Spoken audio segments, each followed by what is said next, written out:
The call came during my shift at the bookstore. "Wendy, come home now. Your sister's been in a terrible accident." My mother's voice crackled with hysteria, and my heart dropped into my stomach.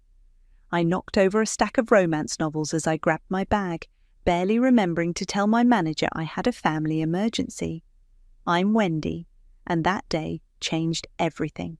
Not because of what actually happened, but because of what didn't happen.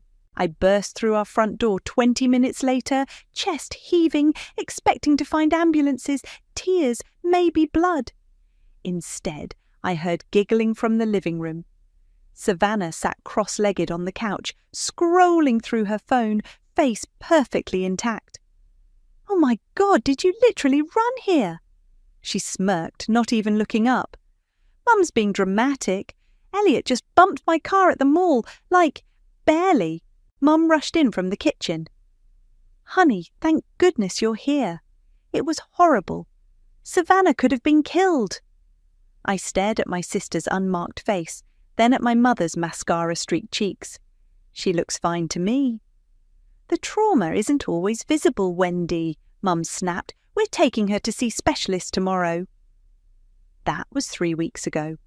Today, I'm standing in front of an ATM, staring at my account balance in disbelief. The screen mockingly displays $127.42. Last month, it showed $32,191.65. My entire college fund, 5 years of summer jobs, birthday money, and overtime shifts. Gone. "There must be some mistake," I muttered, jabbing at the buttons to refresh the screen.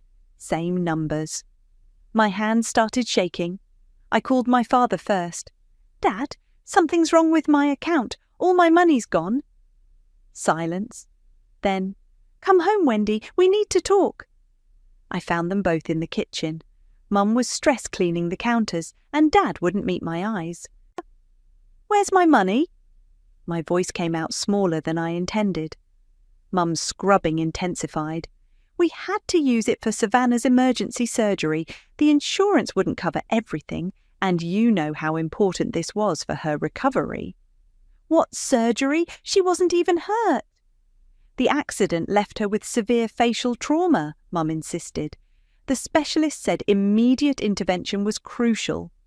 "She was on Instagram an hour after the accident, posting selfies." Dad finally spoke up. "Wendy, your sister needed this. Sometimes families have to make sacrifices." "My sacrifices! My money!" I could feel tears burning behind my eyes. "I worked every summer since freshman year for that fund. You promised it was untouchable." "Don't be selfish," Mum hissed. "Savannah could have been disfigured. What kind of sister are you?" "The kind who actually got hurt," I whispered. Savannah chose that moment to float in, wearing her new crop top and looking absolutely untraumatized. "Why is everyone yelling?" "Your sister is being dramatic about the money we needed for your surgery," Mum said, shooting me a warning look. "Oh my God, Wendy, it's just money." Savannah rolled her eyes. "You can always make more. My face is like, literally, my future." I stormed upstairs, slamming my door so hard the family photos rattled. Through the wall, I could hear Savannah's phone chiming with notifications, probably more likes on her latest post. That night, I couldn't sleep. I kept calculating the hours I'd worked, the birthdays I'd saved through, the Christmas money from Grandma, all gone for what? I got up around midnight to get some water. That's when I saw it sitting on the kitchen counter, a medical bill that Mum had forgotten to put away. I shouldn't have looked, but I did.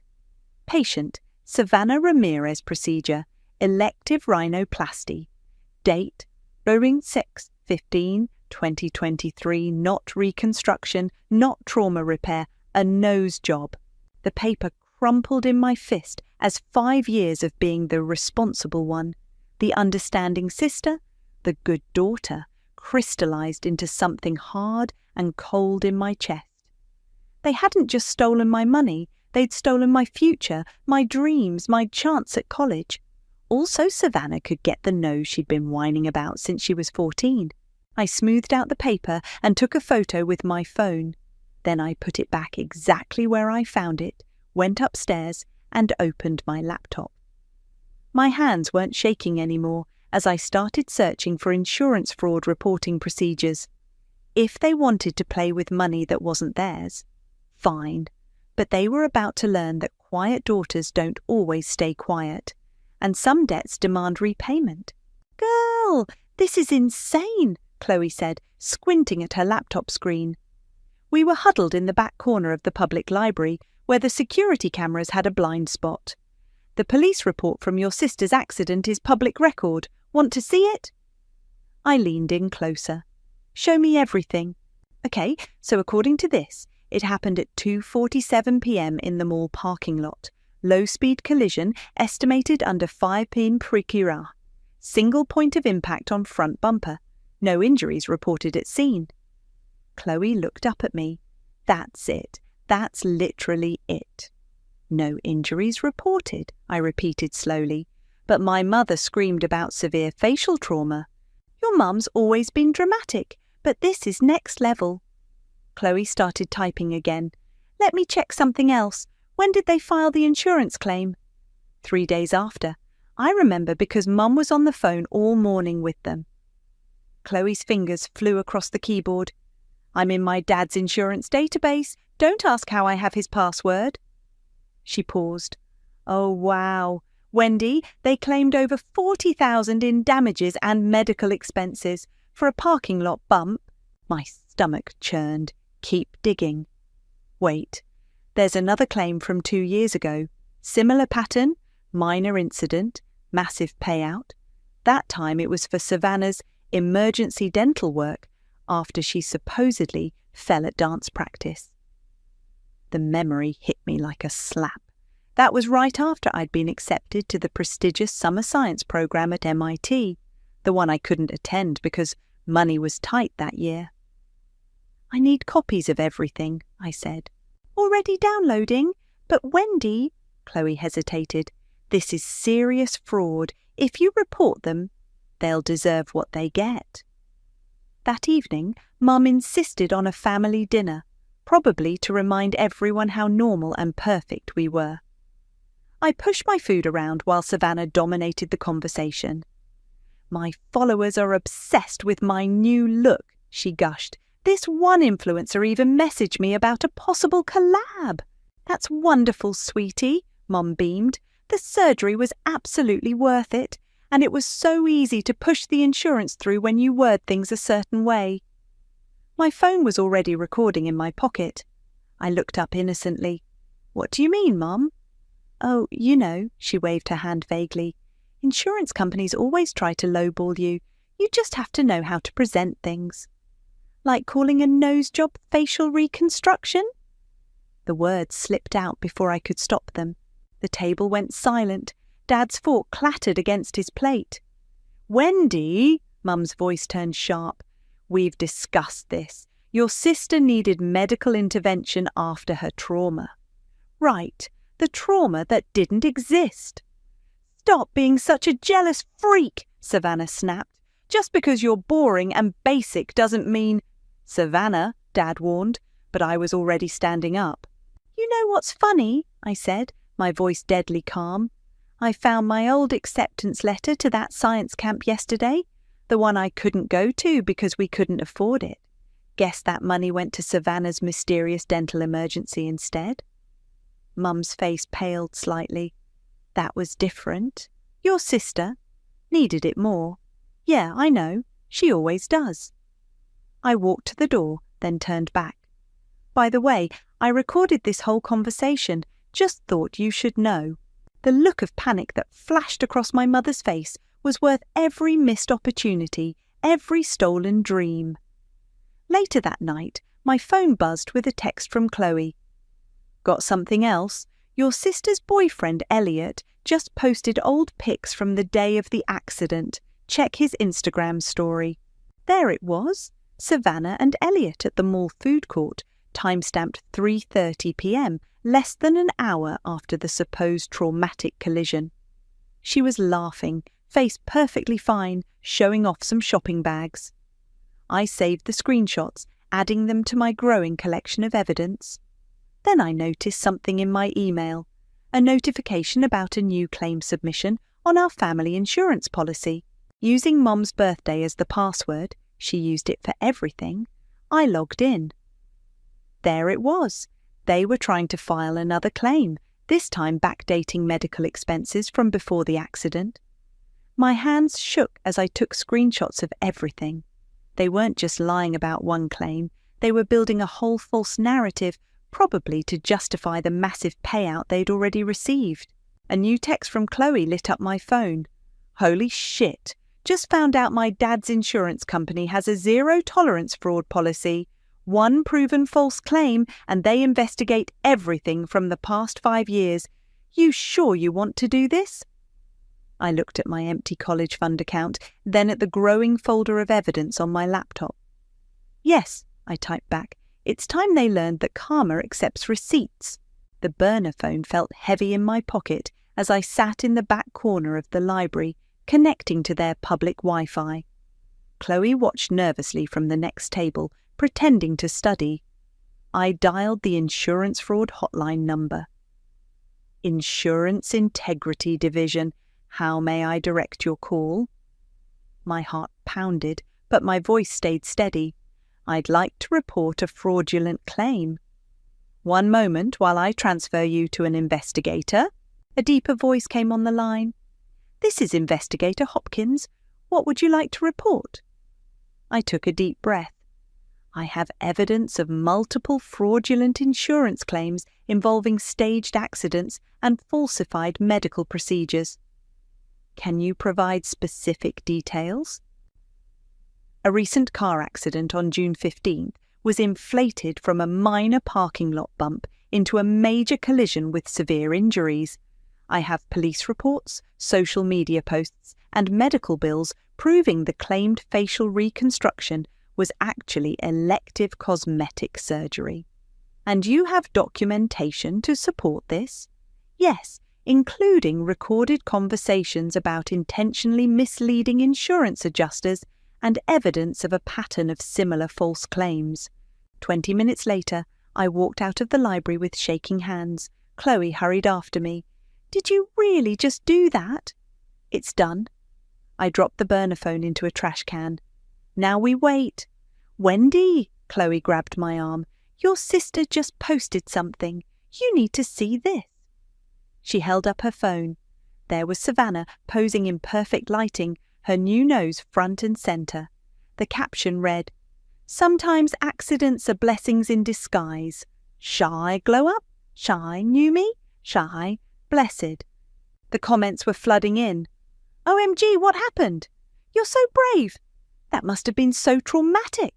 And Savannah's replies, the accident was terrifying, but I'm stronger now. Thank God for amazing doctors and insurance. Beauty comes from overcoming trauma. She's really milking this, Chloe muttered. Screenshot everything, I said. Every post, every comment, timestamps especially. That evening, Mum was hosting her monthly book club. I could hear them in the living room, wine glasses clinking. Patricia, your daughter is so inspiring, one of her friends gushed. Overcoming such a horrible accident. Yes, we're so blessed, Mum replied. The doctors said if we'd waited even a day longer for surgery, the damage could have been permanent. I walked past with my laptop, loud enough for them to hear my typing. Oh, Wendy, Mum called out. Come tell everyone about how brave your sister was after the accident. I paused in the doorway. Which version should I tell? The real one or the one you reported to insurance? The room went silent. Mum's smile froze. Sweetie, you're confused, she said through clenched teeth. Why don't you go study? You're right. I should focus on my future. Oh, wait. I turned to her friends. Did you know my college fund paid for Savannah's nose job? I didn't wait for a response, just walked upstairs listening to the uncomfortable murmurs below. Later that night, Savannah barged into my room. Why are you being such a psycho? She demanded. Mum's friends were totally weird after you left. Do you have any idea how hard this has been for me? Hard? I looked up from my laptop. Getting exactly what you wanted was hard. You don't understand. My old nose was literally ruining my life. And now, she gestured to her face, I'm finally getting noticed. Real brands want to work with me. Built on lies. Why do you care? It's not like you were doing anything important with that money anyway. You were just going to waste it on some boring college. I turned back to my screen. Get out of my room. God, you're such a jealous bit. The mail slot downstairs clattered, cutting her off. We heard Mum's sharp intake of breath, then, Calvin, come here now. I walked to the top of the stairs. Mum stood holding a thick envelope marked Insurance Integrity Division, Urgent Notice. What is that? Savannah asked. Mum's hands shook as she tore it open. Her face went white as she read. They're investigating our claims, she whispered. All of them. They want documentation, interviews. She looked up at me. Someone reported us for fraud. The accusation in her eyes met my blank stare. Maybe, I said quietly, they just want to hear the real story. I went back to my room and closed the door, but not before hearing Mum's frantic whisper to Dad. If this gets out, we'll lose everything. I opened my evidence folder on my laptop and smiled. That's the point. Investigator Hopkins arrived at exactly 9 a.m. on a Tuesday. I was sitting on the stairs, sipping chamomile tea, watching Mum frantically straighten the already straight living room. Mrs. Ramirez. His voice was calm but firm. I'm Ralph Hopkins from the Insurance Integrity Division. We spoke on the phone. Yes, please come in. Mum's customer service smile was plastered on. My husband will be joining us shortly. I caught Hopkins' eye as he entered. His gaze lingered on me for a moment before he followed Mum to the dining room. Dad appeared from his home office, looking like he hadn't slept in days. Now, Hopkins began, spreading documents across our dining table. Let's discuss the accident from June 15th. It was terrible, Mum jumped in. My daughter could have been killed. According to the police report, Hopkins consulted his papers, it was a low-speed collision in a parking lot. No injuries reported at scene. The trauma wasn't immediately apparent, Dad said quickly. I see. Hopkins pulled out his tablet. Yet your daughter posted this selfie 43 minutes after the accident, caption reading, Mall Hall with Bay, no visible injuries. Mum's smile cracked slightly. The damage was internal, which is why you claimed emergency reconstructive surgery. Hopkins raised an eyebrow. I have the medical records here. The procedure performed was elective rhinoplasty. The doctors recommended, Mum started. I have the surgical consultation notes, Hopkins cut in, dated 3 months before the accident. Your daughter was already planning this surgery. The silence was delicious. I took another sip of tea. Savannah! Mum suddenly called upstairs. Come down, please. My sister appeared, looking confused until she saw Hopkins. Her face went pale. Miss. Hopkins turned to her. Could you explain these social media posts? You claimed severe facial trauma, yet your own Instagram shows you at a party the night of the accident. I was being brave, Savannah stammered. And these messages to your followers about your accident recovery journey, dated before the actual accident. Mum stood up sharply. I think we should have our lawyer present. That's your right, Hopkins nodded. But I should inform you that we're also investigating the claim from 2021, the dental work after the dance incident. Dad's hands started shaking. That was different. Was it? Hopkins pulled out more papers. Because we have evidence suggesting a pattern of fraudulent claims, multiple incidents where minor events were inflated into major payouts. This is ridiculous, Mum snapped. We're upstanding members of this community.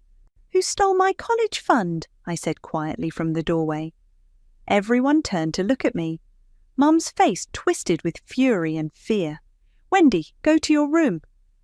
College fund? Hopkins asked. It's not relevant, Dad said quickly. Actually, I stepped into the room. It is. They emptied my account, money I earned working since I was 14, to pay for Savannah's nose job, then claimed it was for emergency reconstruction after a fake accident. You little snake, Savannah hissed. Hopkins was writing rapidly in his notebook. Miss, would you be willing to provide a formal statement? No, Mum stood up. This meeting is over. We'll have our lawyer contact you. Very well. Hopkins gathered his papers. But I should warn you, we're expanding this investigation. If we find evidence of coordinated fraud, the consequences could include criminal charges. After he left, Mom rounded on me. What did you tell them? Nothing they couldn't find themselves, I replied. Receipts don't lie, Mom, neither do timestamps. Do you have any idea what you've done? Dad's voice shook. We could lose everything. I already did. I turned to leave, then paused. Oh, and Savannah, you might want to delete those posts about your accident recovery journey.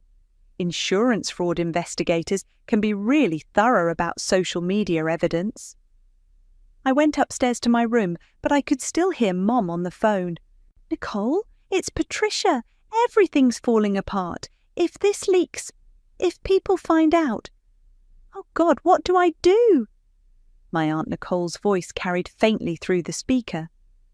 Maybe you should have thought about that before stealing your daughter's future. I opened my laptop and checked my email.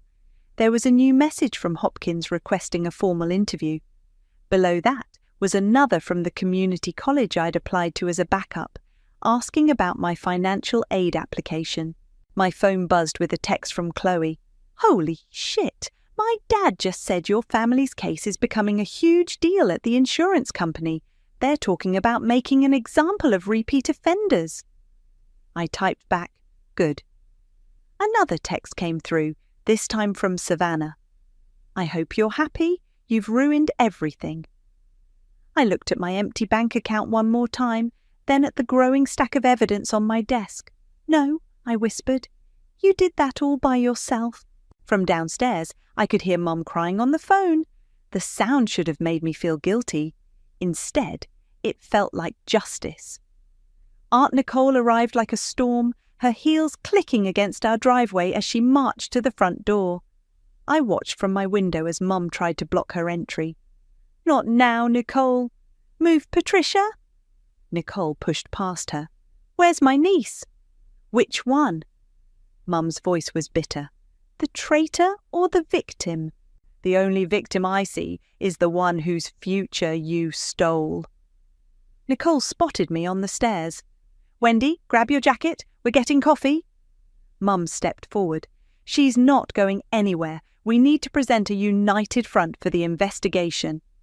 United front? Nicole laughed sharply. Like when you presented a united front about Dad's inheritance? How'd that work out? Mum went white.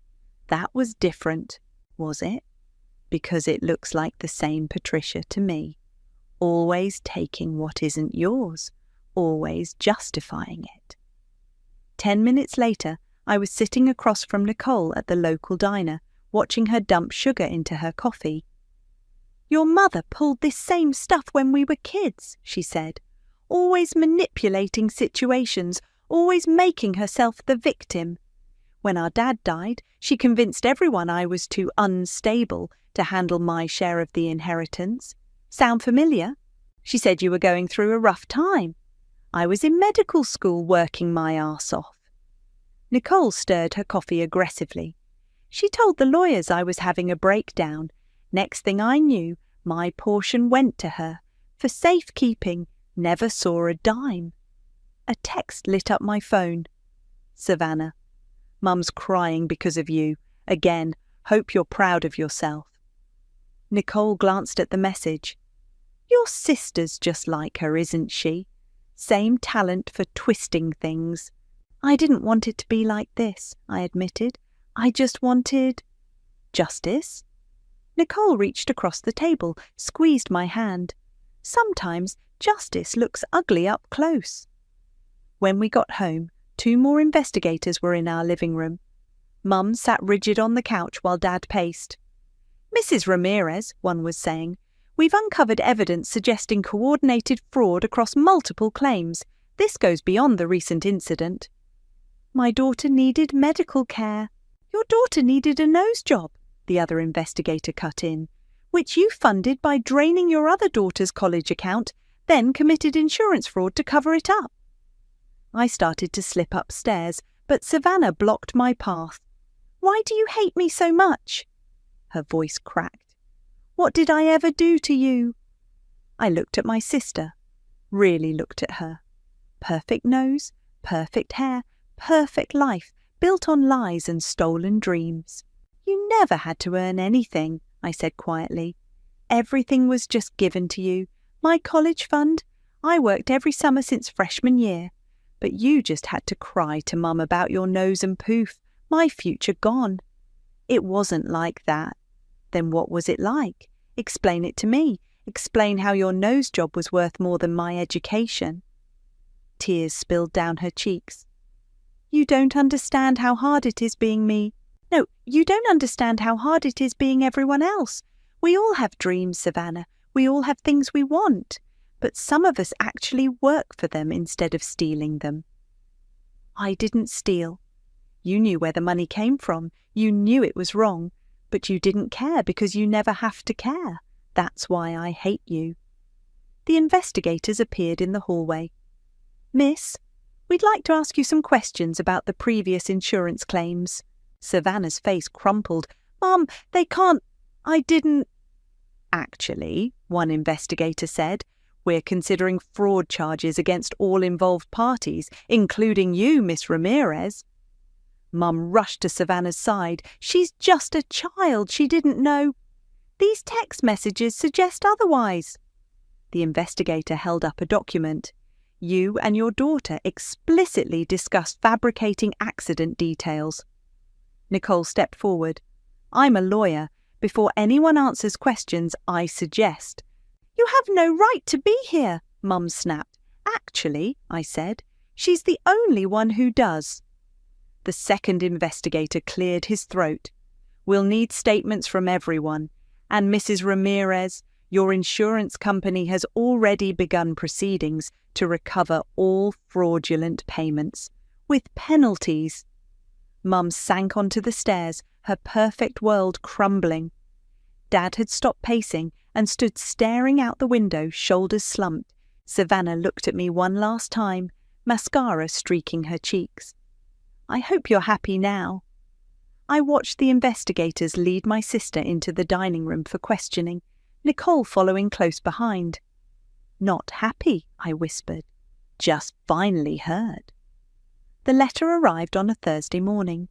Mum's hands trembled as she opened it. Then she sank into a kitchen chair. $47,000, she whispered. "They want $47,000 in fines and repayment, plus potential criminal charges." Dad grabbed the letter.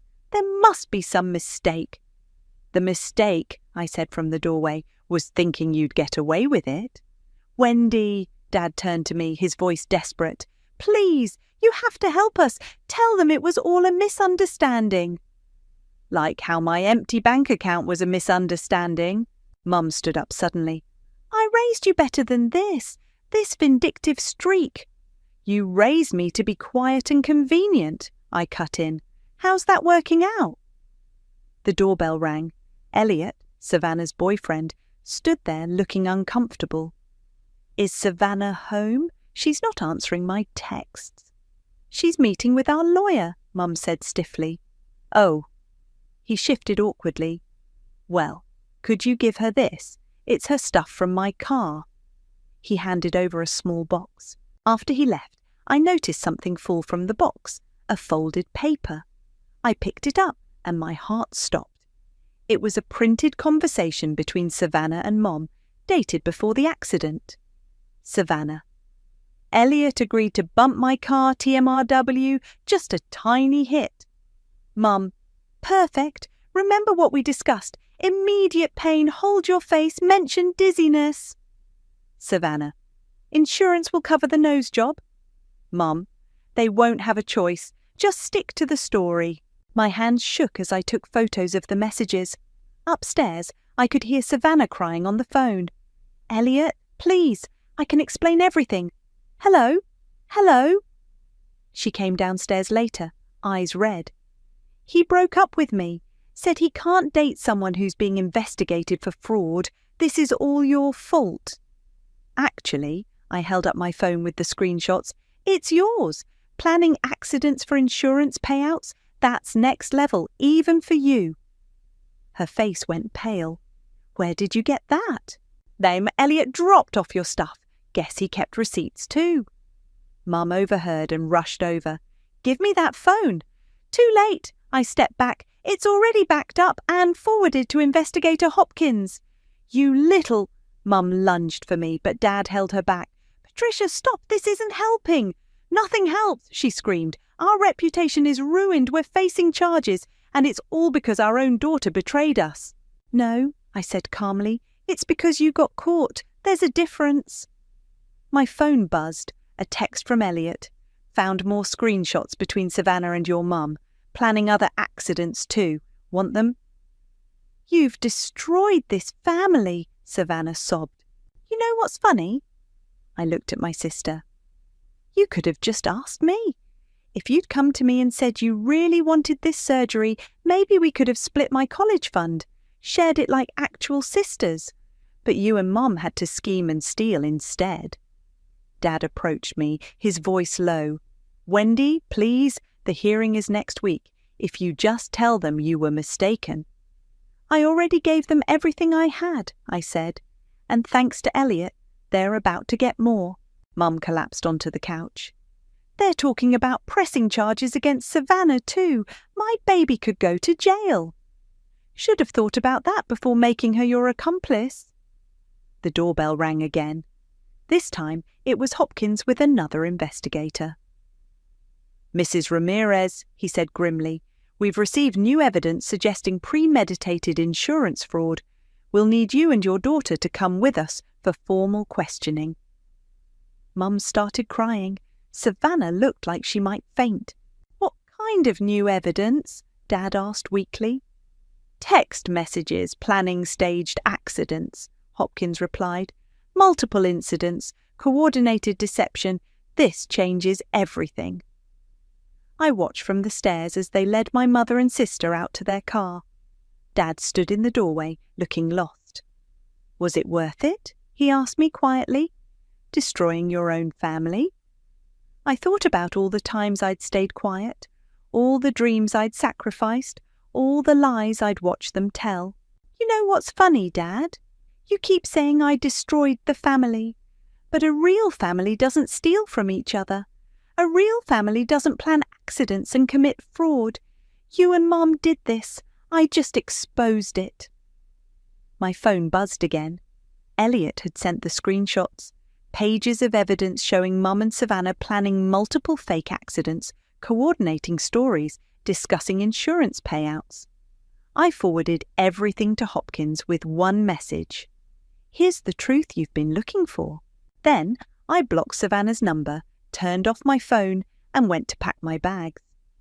Aunt Nicole had offered me her spare room until I figured out my next move. Sometimes burning bridges lights the way forward. The courtroom was smaller than I expected. Mum and Savannah sat at the defendant's table, both wearing conservative outfits that screamed good Christian family. Dad slumped in the gallery behind them. I sat with Aunt Nicole on the opposite side. The state presents evidence of systematic insurance fraud, the prosecutor announced, spanning multiple incidents over 2 years. On the projector screen, their text messages appeared. Remember to cry when the police come. Make sure to delete these messages after. We can use Wendy's college fund to cover what insurance won't pay. Mum stared straight ahead. Savannah wiped tears that looked practiced. The prosecutor continued. Furthermore, we have evidence of the defendants planning staged accidents for financial gain. Elliot took the stand next. He looked different in a suit. Yes, they asked me to deliberately cause a minor collision, he testified. Savannah said it was the only way to get insurance to pay for her surgery. Savannah's sob echoed through the courtroom. It sounded hollow. During the recess, Dad approached me in the hallway. "Your mother lost her job," he said quietly. "The PR firm said they can't have someone under investigation for fraud handling client accounts. That's unfortunate. I've been suspended too, pending internal review." He ran a hand through his greying hair. "We might lose the house." "Maybe Savannah can influence her way into a new one," I replied. Back in session, the evidence kept mounting. Photos of Savannah at parties the night of her traumatic accident, bank statements showing the transfer of my college fund, insurance claims filled with lies. The judge's verdict was clear: guilty on all counts. "Given the premeditated nature of these crimes," she announced, "I'm imposing the maximum financial penalties. Additionally, Mrs. Ramirez will serve 6 months house arrest. Miss Ramirez, given your age and cooperation, you'll receive 2 years probation and community service." Mum's perfect mask finally cracked. But we're respected members of this community." "Not anymore," the judge replied. Outside the courthouse, reporters waited with cameras. Mum covered her face, but Savannah, ever the influencer, tried to pose. "Don't," Nicole snapped at her. "For once in your life, show some dignity." My phone buzzed. It was an email from Savannah's biggest brand partnership. "Given recent events, we're terminating all collaboration agreements effective immediately. Our brand cannot be associated with criminal activity." I forwarded it to Savannah without comment. That night, scrolling through local news, I saw the headlines: "Local family convicted in insurance fraud scheme." "Mother-daughter duo planned fake accidents for profit." "College fund stolen for fraudulent cosmetic surgery." Mum's carefully curated reputation was in shambles. Her social circle had evaporated. The country club quietly revoked their membership. Chloe called while I was packing my room at Nicole's. "Girl, you won't believe this. Remember that scholarship essay you wrote about resilience and standing up for truth?" "Yeah?" "The Community College Selection Committee loved it. They're offering you a partial scholarship." I sat down hard on my bed. "How much?" "12,000. Not enough for a full ride, but it's something," I whispered. "It's a start." Later, a text from an unknown number. "Hey, it's Elliot. Thought you should know. Savannah's been telling people you framed her. Nobody believes her, though. The evidence was too clear." I blocked his number too. That evening, Nicole found me on her balcony. "Your mum called," she said, "begging me to convince you to help them appeal." "And?" "I told her she lost the right to ask you for anything when she stole your future." Nicole handed me a glass of wine. "You know, I've waited 20 years to see Patricia face consequences. How does it feel?" I thought about my empty bank account, about the scholarship that wouldn't cover even half of what was stolen, about the family photos I'd packed away. "Not as good as I thought it would," I admitted, "but not as bad either. Justice rarely feels clean," Nicole said, "but that doesn't make it wrong." My phone lit up with a Facebook notification. Mum had posted, "Some betrayals ruin more than just trust. They destroy families. Remember that before you choose revenge over love." I showed Nicole, who snorted, "Still playing victim. Some people never learn." "No," I said, blocking Mum's profile. But I did. The sun was setting over the city. Somewhere across town, Mum was starting her house arrest. Savannah was probably crying over her lost influencer deals. Dad was likely staring at bills they couldn't pay.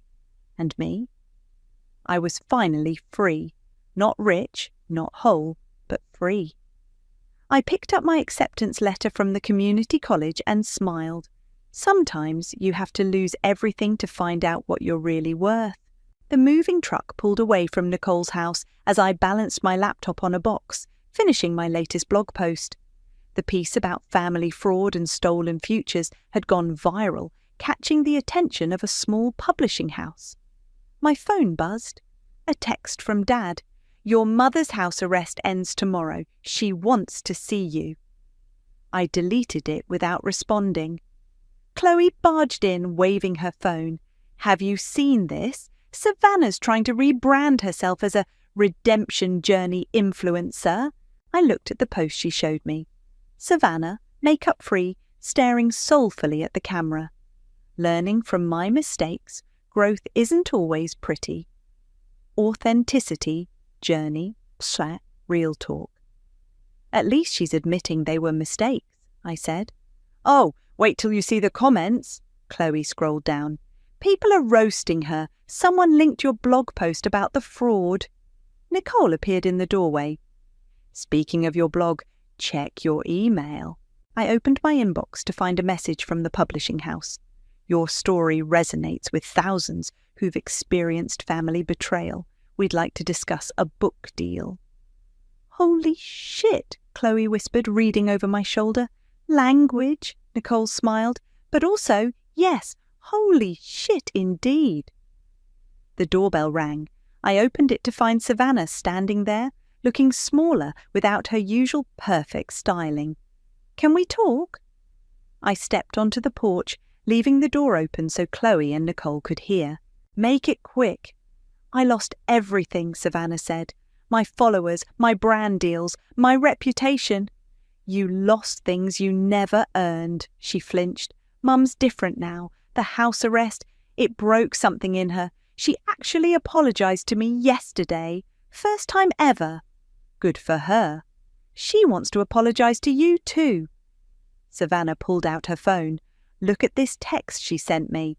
I destroyed our family with my pride and lies. Your sister deserved better. Funny how prison time brings out the honesty in people." "I'm trying to make it right," Savannah's voice cracked. "I got a real job. I'm paying back the restitution. I even—" She swallowed hard. "I started therapy." I studied my sister's face. The perfect nose that cost me my dreams, but behind it, for the first time, I saw something real. Fear, regret, maybe even growth. "Good," I said finally. "Keep working on yourself, but not for me. I'm done being your audience." "The book deal's confirmed," Nicole called from inside. "They're offering an advance." Savannah's eyes widened. "You're writing a book? About us? About truth? About consequences? About what happens when the quiet ones finally speak up? Will you—" She hesitated. "Will you destroy us all over again?" "You did that yourselves. I'm just telling the story." My phone buzzed with another email. The community college offering me a work-study position in their writing centre. Between that, the scholarship, and now the book advance, I could finally see a path forward. "Wendy?" Savannah's voice was small. "I really am sorry, not just for getting caught, for everything." I looked at my sister, really looked at her. The designer clothes were gone, replaced by simple jeans and a t-shirt. The practiced poses forgotten. Maybe prison wasn't the only thing that could break someone into truth. "I know," I said, "but sorry doesn't fund college." "No," she reached into her bag, "but this might help." She handed me an envelope. Inside was a cashier's check, her first 3 paychecks combined. "It's not much, but I'm going to keep paying you back, every month." I stared at the check. It was barely a fraction of what they'd taken, but it was earned, real. "Keep it," I said. "Put it toward your therapy." Chloe appeared with a box of my writing supplies. "Ready to set up your new office?" I turned back to Savannah. "Good luck with your redemption journey. I mean that. But my journey is taking me somewhere else." She nodded, understanding finally reaching her eyes. "Your blog post. You were right. Still water runs deep. And karma," I added, "accepts payment plans." I watched her walk away, then went inside to my new beginning. My laptop waited with a blank document open, the first page of my book. I typed the title, "The Price of Silence, a Story of Truth, Theft, and Taking Back Your Voice." Nicole squeezed my shoulder. Ready? I looked around at my boxes, my future, my truth waiting to be told. They always taught me to be quiet, I said, fingers hovering over the keyboard. Time to make some noise.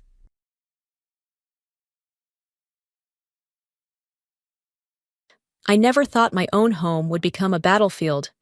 But the moment my husband looked me in the eye and said, "Mike and Laura are moving into our bedroom," I knew my place in this house was never mine to begin with. I'm Hannah, and for years, I built a life with Ryan, only to realize I was just a provider, not a partner. My money, his to spend, my space, his to give away. And when I finally said enough, that's when everything spiraled out of control. I walked into my bedroom, but it wasn't mine anymore. My husband stood there, tossing my things into boxes like I was just another piece of furniture being moved out of the way. That was the moment I knew I wasn't his wife. I was just an obligation he no longer cared to respect. And what happened next changed everything. The alarm clock buzzed at 6:45 a.m., but I had already been awake for an hour. Sleep had become a rare luxury, and my mind constantly raced with deadlines, unfinished projects, and the weight of running a household practically on my own. I pulled the sheets off, moving carefully to avoid disturbing Ryan. He had stayed up late watching TV in the living room again, his usual routine ever since he lost his job. I slipped into my robe and padded down the hallway, heading straight to the kitchen. The smell of fresh coffee filled the air, but the warmth of it did nothing to ease the tension in my chest. Today was a big day. I had a presentation with a high-profile client at the firm, one that could elevate my career if it went well.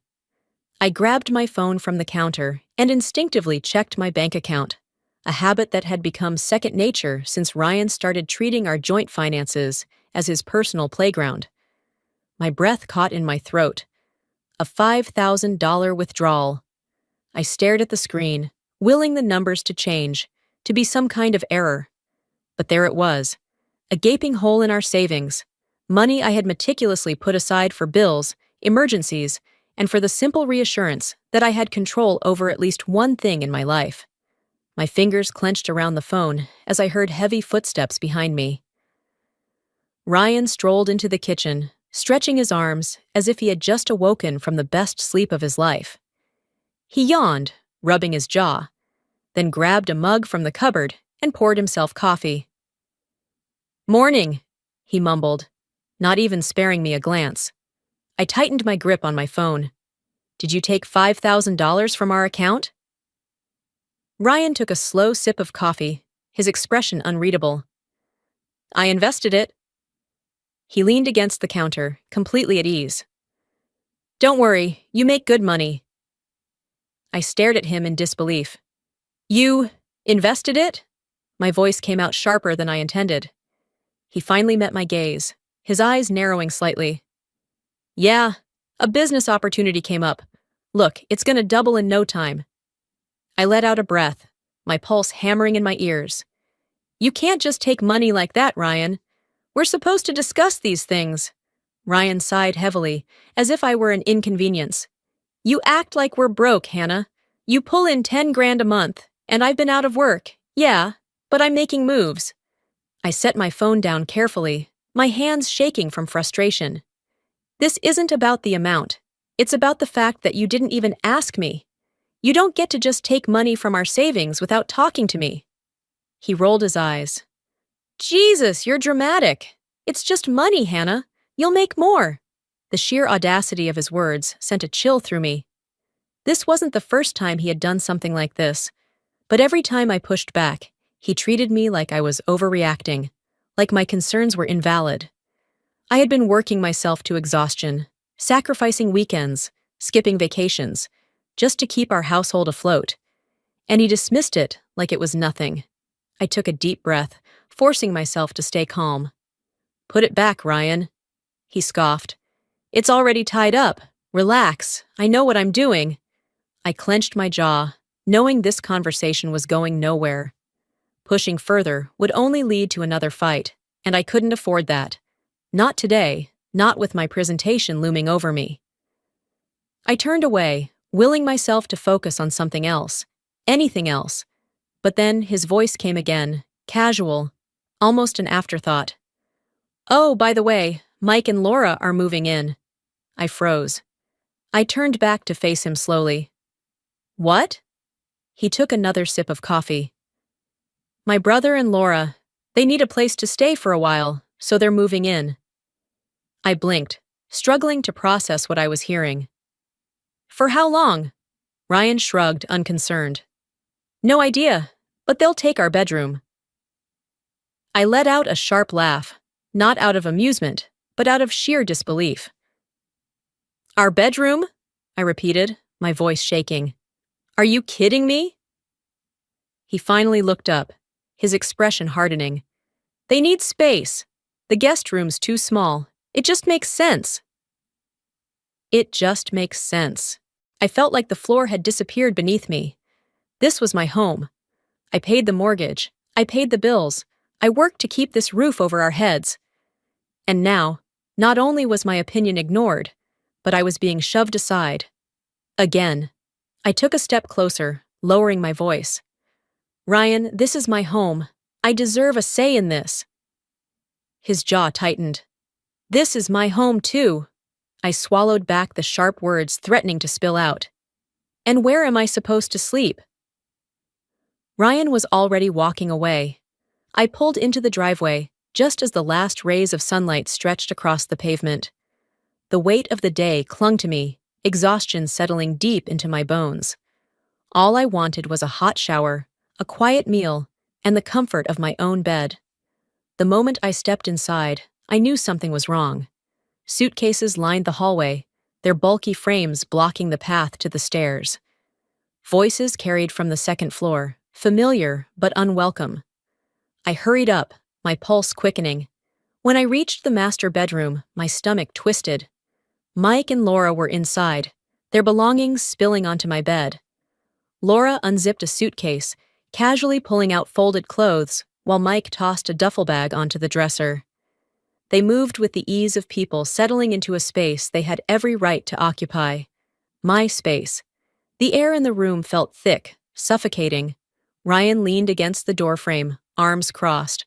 Watching me like this was just another normal evening. I turned to him, struggling to keep my voice steady. "We didn't talk about this. I live here too." Ryan smirked, unfazed. "You'll manage." I clenched my fists. "Where am I supposed to sleep?" Ryan pushed off the doorframe, strolling past me into the hallway. He gestured vaguely toward the living room downstairs. "You can take the couch." I let out a breath, trying to process what was happening. "The couch?" My voice came out sharp, disbelief cutting through the exhaustion. Ryan shrugged. "It's temporary. Don't make a big deal out of it." I looked back at the bedroom. My nightstand was gone, my books stacked carelessly in boxes. The framed picture of my parents that once sat beside my bed was now wedged between a pile of folded sheets. This wasn't temporary. I turned back to Ryan. "You didn't even ask me." His eyes darkened. "I don't have to ask you, Hannah. This is my family. They needed a place. End of story." I swallowed hard. "End of story?" I repeated, my voice barely above a whisper.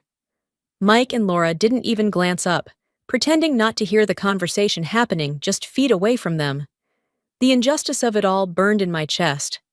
I was the one keeping this house afloat, the one sacrificing nights, weekends, my sanity just to make sure we could afford to live here. And now, I wasn't even allowed the dignity of my own space. I took a step toward Ryan.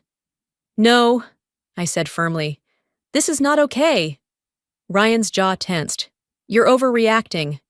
I shook my head, the realization settling like a heavy weight in my stomach. I wasn't a wife. I was an afterthought. The final confirmation came when I reached into my pocket for my phone. If he wouldn't listen to reason, maybe Emily would. Maybe I could stay with her for a few nights, clear my head. Before I could unlock the screen, Ryan's hand shot out, snatching the phone from my grasp. "You're not calling anyone," he said flatly. My heart pounded. "Give it back." Ryan held the phone just out of reach. his grip tightening. "We're not doing this tonight," he muttered. "You're tired. Just go downstairs." I stood there, frozen. For years I had bent, compromised, sacrificed, and now I had nothing left. I turned on my heel and walked out without another word.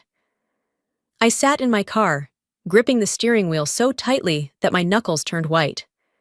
My breath came in uneven gasps, my chest rising and falling with the effort of holding back the wave of emotions threatening to break free. The streetlights outside cast long shadows across the pavement, but I barely noticed. My hands trembled as I unlocked my phone and pressed Emily's number. She answered on the second ring. "Hannah, what's wrong?"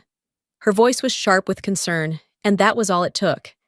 The knot in my throat tightened, and for a moment, I couldn't speak. "Hannah? I need to see you," I managed, my voice barely above a whisper. "Where are you?" I swallowed, trying to steady myself. "The Magnolia Cafe." "I'm on my way. Stay there." The call ended, leaving me alone with the deafening silence of my car. 15 minutes later, Emily slid into the seat across from me at our usual corner booth. She studied me carefully, her sharp eyes scanning my face as if trying to piece together what had happened before I could even say the words. I stared down at my coffee, watching the steam curl into the air. My hands wouldn't stop shaking. "Ryan is taking everything from me," I whispered. "Even my bedroom." Emily set her cup down with a quiet thud. "You need to get out of there." I let out a shaky breath, the weight of her words pressing against the part of me that still hesitated. But where would I go? "With me," she said without hesitation. "You're not going back there." I lifted my gaze to meet hers, searching for reassurance, for something to ground me. Emily had always been the strong one, the one who never let anyone push her around. I used to be like that once, didn't I? My phone vibrated on the table, breaking the moment. The screen lit up with Ryan's name. "Where are you? Come home now."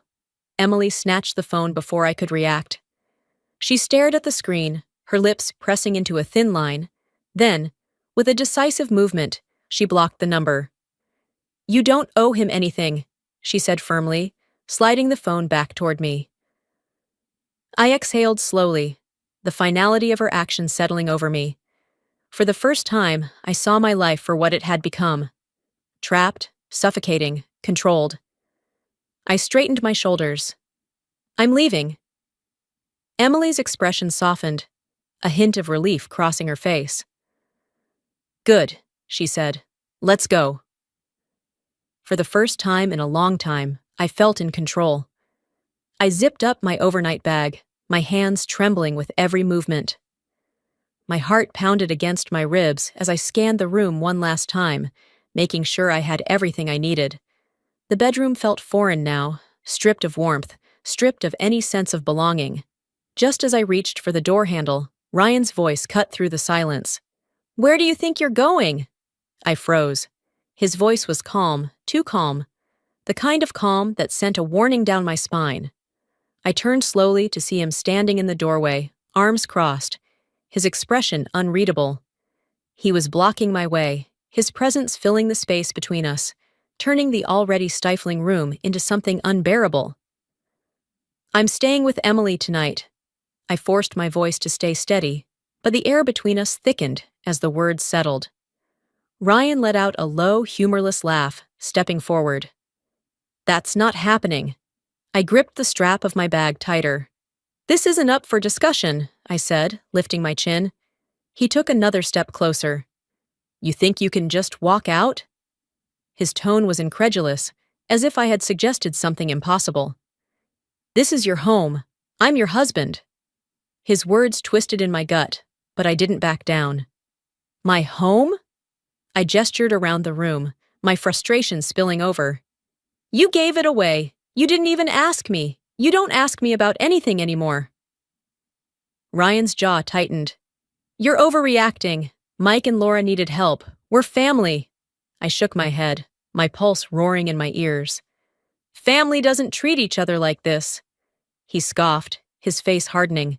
"You belong here, Hannah. You're my wife." The way he said it sent a chill down my spine.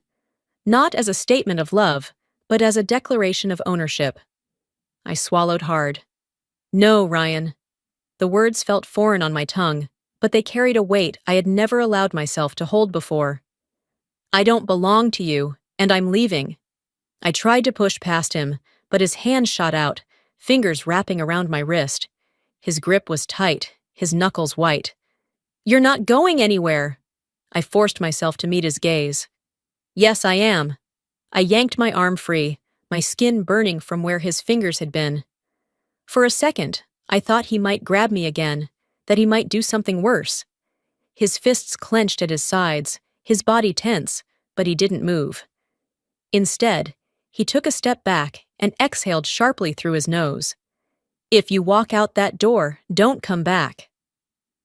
I hesitated, not because I wanted to stay, not because I doubted my decision, but because I knew, in that moment, that this was it, the final breaking point. I reached for the doorknob. Ryan didn't try to stop me this time. I stepped out into the hallway, my breath shallow, my heart hammering so hard it hurt.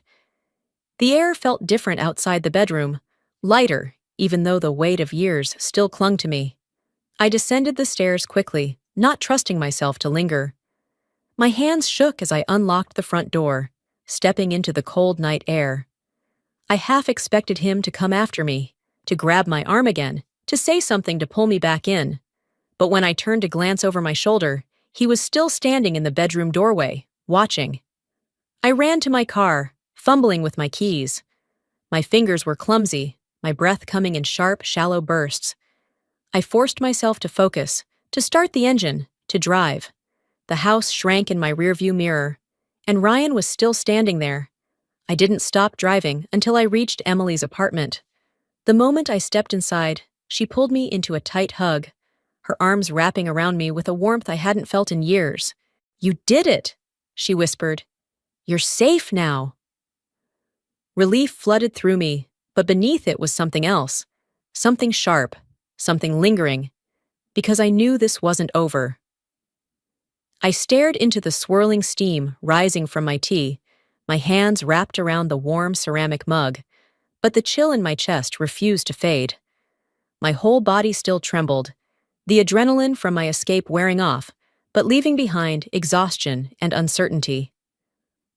Emily sat across from me at her small dining table, her apartment filled with the familiar scent of vanilla candles and fresh coffee. It should have been comforting, but all I felt was the gnawing sense of unease. Emily reached across the table, placing her hand over mine. You're safe now, she said, her voice steady. But Ryan won't just let this go, will he? I swallowed hard. No, I admitted. He won't. The weight of that truth pressed down on me. Ryan had always gotten his way, always dismissed my concerns, always expected me to bend. The idea of him simply accepting that I had left felt impossible. Emily leaned back, exhaling sharply. Then we have to be smart about this. She stood, grabbed her laptop from the counter, and flipped it open. You need to talk to a lawyer. The words made my stomach twist. I had thought about leaving before. I had imagined what life could be like without him. But actually, taking the steps to make it real, to end this marriage legally, felt overwhelming. Divorce, I murmured, the word foreign on my tongue. I never thought I'd be doing this. Emily's eyes softened. You deserve better, Hannah. And you don't have to do this alone. I took a shaky breath and nodded. We searched for attorneys in the area, scrolling through profiles and reading reviews. My hands felt cold as I scrolled past law firms specializing in domestic cases, the reality of my situation pressing into me with every click. Emily didn't hesitate. She clicked on a name, dialed the number, and handed me the phone. It rang twice before a calm, professional voice answered. Lisa Grant, Family Law. How can I help? I swallowed, my throat dry. Hi, I need to file for divorce, I said, my voice barely above a whisper. There was a brief pause before Lisa's voice came back, firm but kind. All right, why don't you tell me a little about your situation? I exhaled, forcing myself to speak.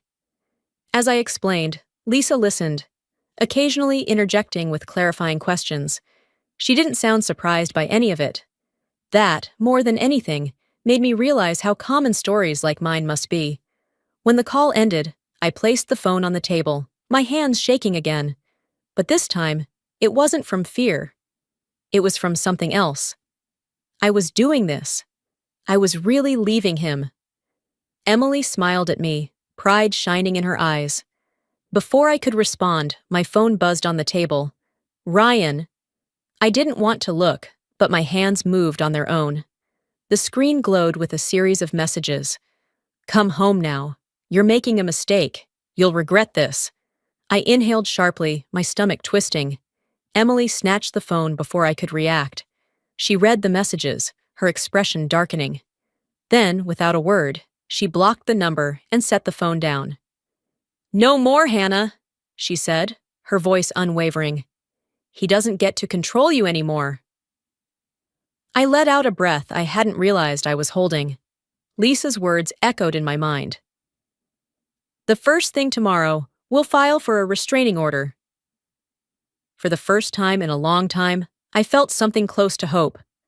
I turned to Emily, gripping her hand tightly. I'm really doing this, I whispered. I'm really leaving him. She squeezed my hand. Yes, she said. You are. And for the first time, I believed it. Bang, bang, bang! I shot upright, my breath catching in my throat. My pulse pounded in my ears as I tried to orient myself in the darkness. It took a second for the haze of sleep to clear, for me to remember where I was. Emily's apartment. Safe. Away from Ryan. Or at least, I had thought so. Another loud bang shook the front door. I scrambled out of bed, my feet hitting the cold wooden floor. Emily was already in the hallway, her phone clutched tightly in her hand. She pressed a finger to her lips, then tiptoed toward the door, peering through the peephole. She inhaled sharply. It's Ryan, she whispered. My stomach twisted into knots. Another pound against the door. Then his voice, thick with anger, and something else. Alcohol. Hannah, open the door. We need to talk. Emily's fingers tightened around her phone. I'm calling the cops, she murmured, stepping back. No, I whispered, shaking my head, my body frozen. I knew calling the police was the right thing to do. I knew it. But fear paralyzed me, wrapped itself around my chest, squeezing tight. Ryan's voice turned sharp, almost pleading. Hannah, come on, don't be like this. Just let me in. We can fix this. I clenched my jaw. Fix this? After everything? Emily's thumb hovered over the call button. This is your call, she said quietly. I hesitated. Then Ryan's voice changed. You think you can just walk away from me? His tone was darker now, all softness gone. You think you can leave me, and I'll just let it happen? My breath came in short, shallow gasps. He pounded the door again. You'll regret this, Hannah. You'll see. Emily pressed the call button. The seconds stretched out like hours as we stood frozen, waiting. My hands balled into fists, my nails digging into my palms. I had spent years making excuses for Ryan, convincing myself that he would never hurt me. But this was different. The faint wail of sirens grew louder, cutting through the silence of the night. Red and blue lights flooded the apartment through the curtains. The pounding stopped. Ryan stumbled back, his silhouette barely visible in the glow of the flashing lights. I could see him standing there, his hands clenched at his sides, his body vibrating with barely contained rage. Cops? His voice was thick with disbelief. You called the cops on me? Emily didn't answer. The officers moved in quickly. I couldn't make out their words, but I heard Ryan's angry protests, saw the way his body tensed. My hands trembled as I wrapped my arms around myself. Emily pulled me away from the door, her voice low and steady. It's over, Hannah. But I wasn't sure I believed that. The next morning, I sat across from Lisa Grant, my hands resting on the cool surface of her desk. A stack of papers lay in front of me. The words blurred together, but I already knew what they said. Restraining order. Lisa pushed a pen toward me. This will keep him away, she said. But you need to be prepared. Men like Ryan don't give up easily. I picked up the pen, my fingers curling around it. For years, I had let Ryan control me. Let him dictate my choices, my thoughts, my life. But not anymore. I signed my name at the bottom of the page. I'm ready to fight for my freedom, I said. And for the first time, I truly meant it. My phone buzzed against the table, the vibration rattling against the wood. I stared at the unknown number flashing on the screen, my pulse quickening. I almost let it go to voicemail, but something in my gut told me to answer. I hesitated before swiping to accept. Hannah? The voice was familiar, though strained, as if forced through years of bitterness and exhaustion. It's Linda, Ryan's mother. We need to talk. I sat frozen, gripping the phone tightly. The last time I had spoken to Linda had been at a family gathering months ago, before things had spiraled. She had always been polite, distant, never fully acknowledging the cracks in her son's behavior. What do you want? My voice came out sharper than I intended. Linda sighed. Can we meet? I hesitated, then glanced over at Emily, who was pouring herself another cup of coffee in the kitchen. She raised an eyebrow at my expression. Where? There's a coffee shop on 6th, Linda said. Nothing dramatic. I need to talk to you. I should have said no. Every instinct screamed that I owed this woman nothing, but curiosity won. An hour later, I sat across from her in a quiet corner of a cafe, the smell of roasted beans thick in the air. Linda looked tired. Her fingers trembled slightly as she stirred her coffee, her eyes avoiding mine. Ryan's not handling things well, she said finally. He's falling apart. I clenched my jaw. That's not my problem anymore. She sighed, rubbing at her temple. I know you think that, but he's my son, Hannah. I folded my arms. And he was my husband. And yet, here we are. Linda exhaled slowly. He needs help. Maybe if you talk to him. I set my cup down hard enough that the liquid inside rippled. No. Her eyes met mine for the first time, searching, pleading. He's drinking more. He's not eating. He lost his job. I shook my head. He made his choices, Linda. I'm not responsible for him anymore. She swallowed hard, then looked down at her hands. She trailed off, then sighed. When she looked up again, something in her expression had changed. I'm just saying, desperate people do desperate things. My stomach twisted. Was that a warning? I asked, my voice low. Linda gave a small shake of her head, her mouth pressed into a tight line. She didn't say anything else as she stood, grabbed her purse, and walked out of the cafe. I sat there, gripping the table edge, my mind racing. Was she warning me or threatening me? I fumbled for my phone and dialed Emily's number. She picked up on the second ring. I think Ryan's getting worse, I whispered. We need to be careful. That night, I checked the locks on every door and window in Emily's apartment. And for the first time in weeks, I didn't feel safe. The apartment door creaked as I stepped outside. Fresh air filled my lungs, but the momentary relief vanished as my eyes landed on the small object resting against the doorstep, a single red rose. My breath hitched. My pulse pounded in my ears. A small note was tied to the stem with a thin ribbon. My fingers trembled as I unfolded the paper. You were always beautiful when you were mine. My stomach twisted. The handwriting was unmistakable. Ryan. I swallowed hard, glancing around the quiet apartment complex. The parking lot was empty except for a few cars. The streetlights flickered dimly. My skin prickled, the overwhelming sensation of being watched crawling over me like a second skin. I backed up, stepping inside and locking the door. Emily stood in the kitchen, stirring a cup of tea. When she saw my face, she set the mug down immediately. Hannah, what's wrong? Wordlessly, I held up the note. Her expression darkened as she snatched it from my hand, reading the words. Her jaw tightened. That's it. We're calling the police. I hesitated. I knew Ryan was pushing boundaries. I knew this wasn't normal. But part of me, the part still conditioned to second-guess everything, whispered, maybe I was overreacting. Emily didn't wait for me to decide. She grabbed her phone, her voice sharp as she spoke into the receiver. Yes, we need an officer to come by. Restraining order violation. An hour later, Detective Martinez stood in the living room, flipping through his notebook. He was in his early 40s, his face lined with the kind of exhaustion that came from dealing with situations like these too often. He exhaled, rubbing the bridge of his nose. Technically, he hasn't broken the restraining order yet. He hasn't physically approached you. I clenched my fists. So I have to wait for him to actually hurt me before you can do something? Martinez's gaze softened slightly.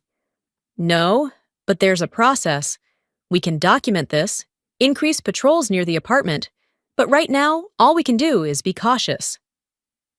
Cautious. I wasn't sure how much longer I could live like this. Emily crossed her arms. And where is Ryan now? Martinez checked his phone. A frown creased his forehead. His apartment is empty. He hasn't been there for days. His employer reported he hasn't shown up to work either. A cold weight settled in my stomach. Ryan was gone, and no one knew where he was. That night, sleep was impossible. I lay awake, every creak and whisper of the wind sending a fresh wave of paranoia down my spine. Emily had double-checked every lock before heading to bed, but it didn't ease the unease creeping through me. I sat up, rubbing my temples, trying to convince myself this was all in my head. Then, from the corner of my eye, I saw something shift outside the window. A shadow. My breath caught in my throat. I forced myself to move, stepping closer, heart hammering against my ribs. The shadow was gone.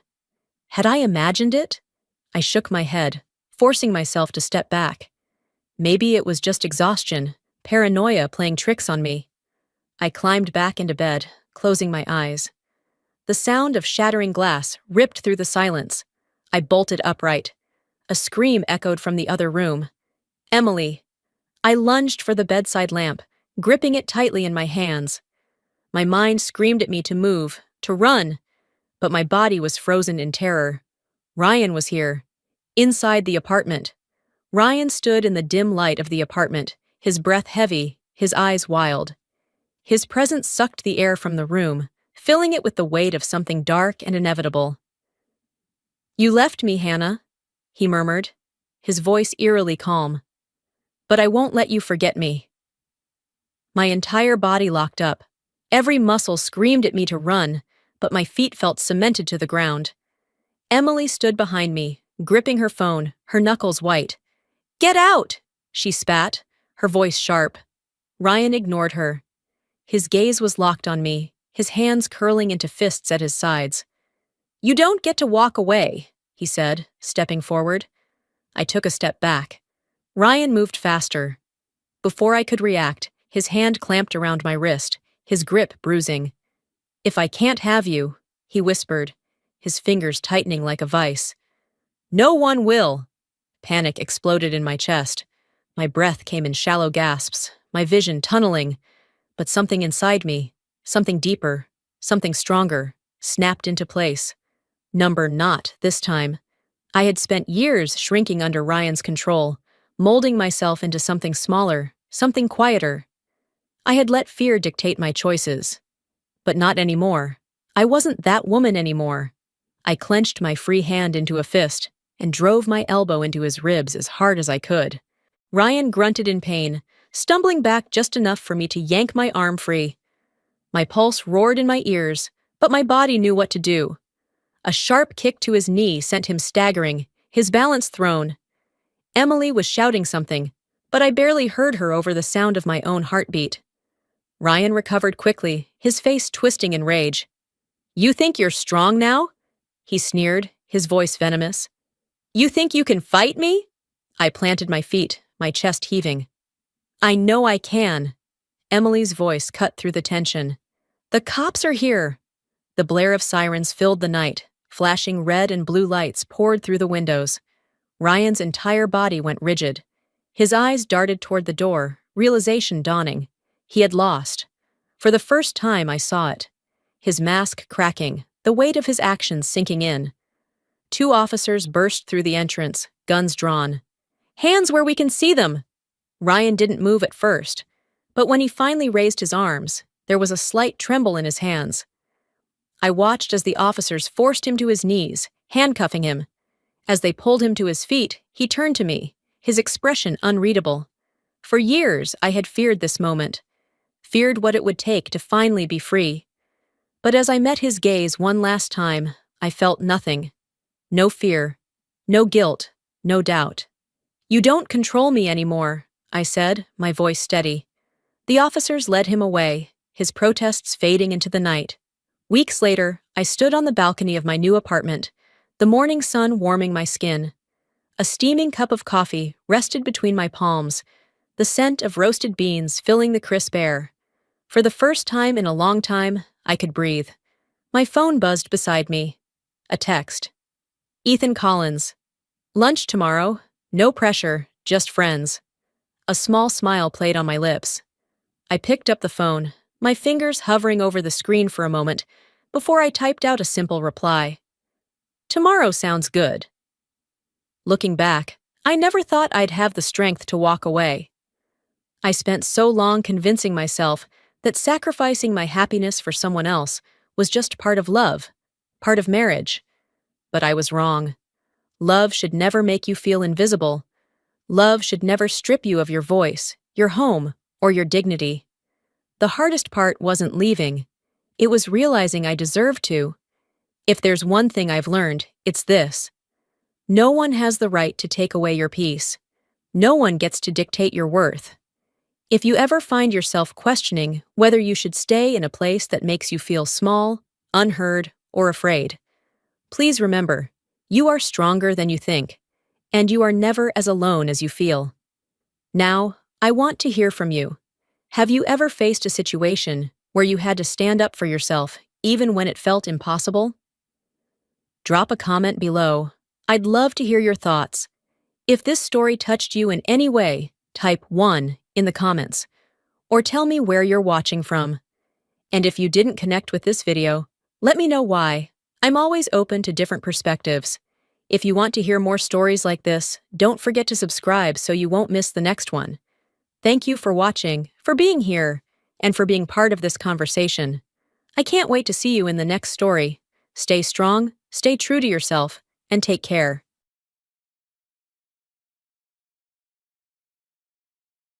Hi there, my name is Maddie Brooks, and I built a $50 million brand from the ground up. I gave everything to my company, late nights, endless sacrifices, every ounce of my ambition. And for what? To be called useless by my own sister? To have my father look me in the eye and tell me I didn't deserve the empire I created? It started with whispers, strange looks at a corporate gala that should have been my celebration. Then came the boardroom ambush. Sam, my own blood, standing there with legal documents that stripped me of my title, my legacy. And my father? He didn't stop her. He stood by and watched as I lost everything. They thought I'd disappear, that I'd break, that I'd accept my fate and fade into the background. But they forgot one thing. I built this company once, and I could take it back. The evening air was crisp as I stepped out of the black town car, my heels clicking against the marble pavement leading into the grand entrance of the Astoria. The gilded doors swung open, revealing a ballroom drenched in opulence. Gold chandeliers cast a soft glow over crisp white tablecloths, and the air carried the faintest hint of expensive champagne and polished ambition. Tonight was supposed to be a celebration. Brooke & Company had just secured its largest international deal, and I had spent the past 2 years orchestrating every detail.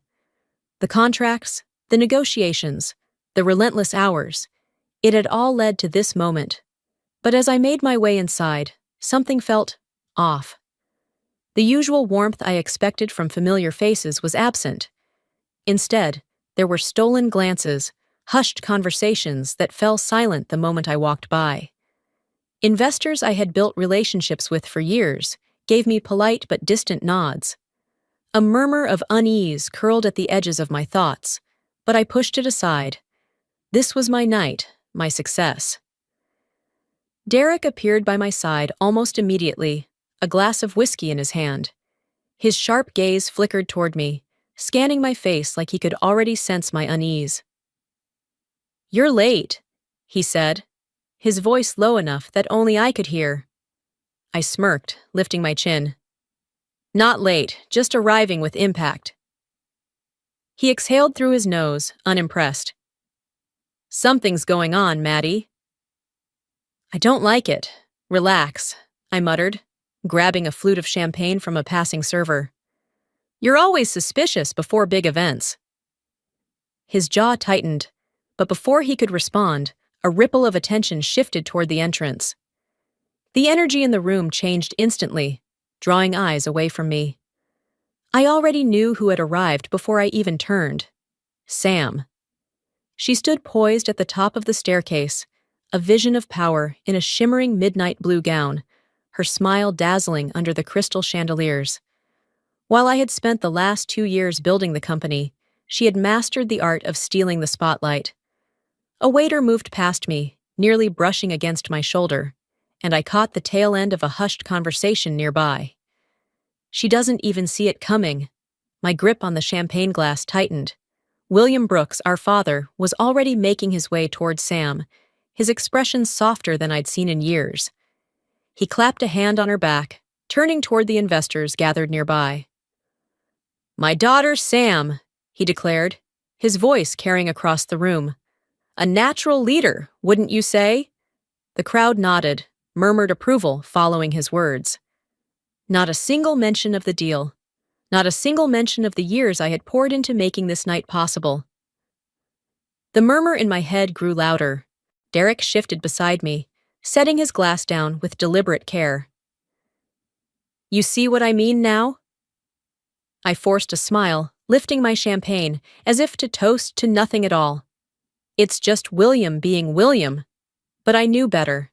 Something was happening, something big. I moved through the room, shaking hands, offering practice smiles, but my mind was elsewhere. The whispers, the stolen glances, Sam's too-perfect entrance. By the time dessert was served, I was barely touching the chocolate soufflé in front of me. The unease had curled into something heavier, sitting low in my stomach. I needed fresh air. Stepping out onto the balcony, I inhaled deeply, trying to shake the tension gripping my chest.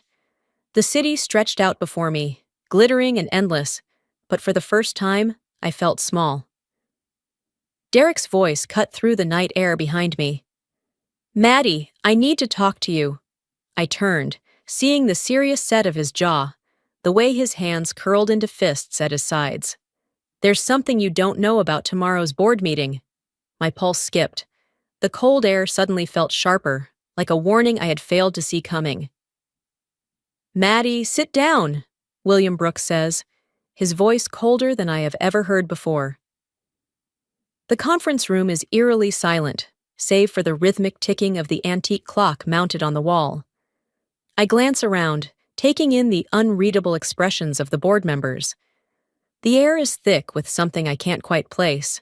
Anticipation, tension, perhaps even regret. Sam sits beside William, her posture too poised, her lips curved in the faintest smirk. She doesn't even try to look surprised that I'm here.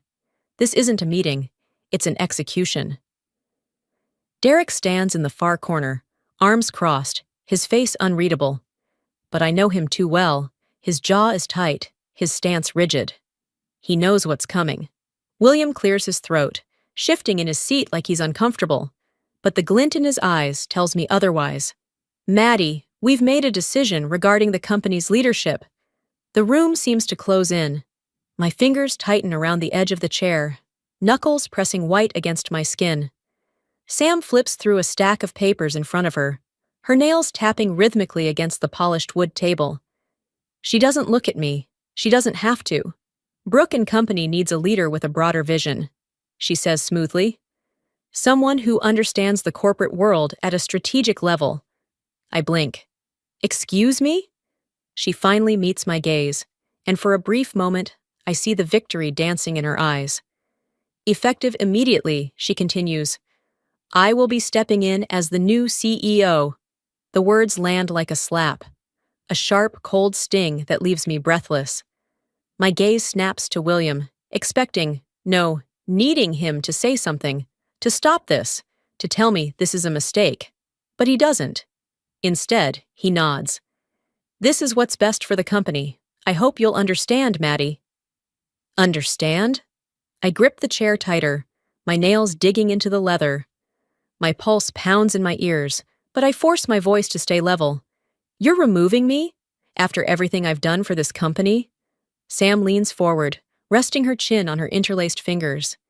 Did you really think you built this alone? My stomach twists. She tilts her head, feigning sympathy. While you were busy designing products and running day-to-day operations, I was securing the future. Investors need more than ideas, Maddie. They need leadership, stability, vision. My mouth parts, but no words come. William watches me, waiting for a response. But what can I possibly say? That I've dedicated my life to Brooke and Company? That I've bled for it, sacrificed for it? That every success they're celebrating came at the cost of my time, my energy, my very sense of self? And yet, here I am. Disposable. How long? My voice is quieter than I intend. Sam arches a brow. How long have you been planning this? She exhales, sitting back. Months. The answer slices through me. I look around the table, searching for something, someone, to contradict this, to say this isn't how things should be. But the faces staring back at me are blank. No one speaks. Even Derek, who hasn't moved from his corner, looks away. Unbelievable, I murmur. William leans back, clasping his hands. You'll receive a generous severance package, of course. My body turns cold. A severance package. Let's not be dramatic, Sam sighs. You'll be well taken care of. I stare at her, my chest rising and falling with barely contained fury. You'll regret this, Sam. Her smirk widens. Doubtful. The room feels suffocating. I push my chair back, the legs scraping against the hardwood as I stand. No one stops me. No one calls my name. My heels echo against the marble floor as I make my way to the exit, back rigid, chin high. But as I step into the elevator, the weight of it all crashes over me. My title, gone. My father, lost. My sister, my greatest enemy. The doors slide shut, trapping me in the suffocating silence. This isn't over, not even close. You really thought I'd just walk away? I say, my voice dangerously calm, as I meet Derek in a dimly lit cafe. The scent of freshly brewed coffee lingers in the air, but I barely register it. The city hums outside the rain-speckled windows, but the noise feels distant, irrelevant.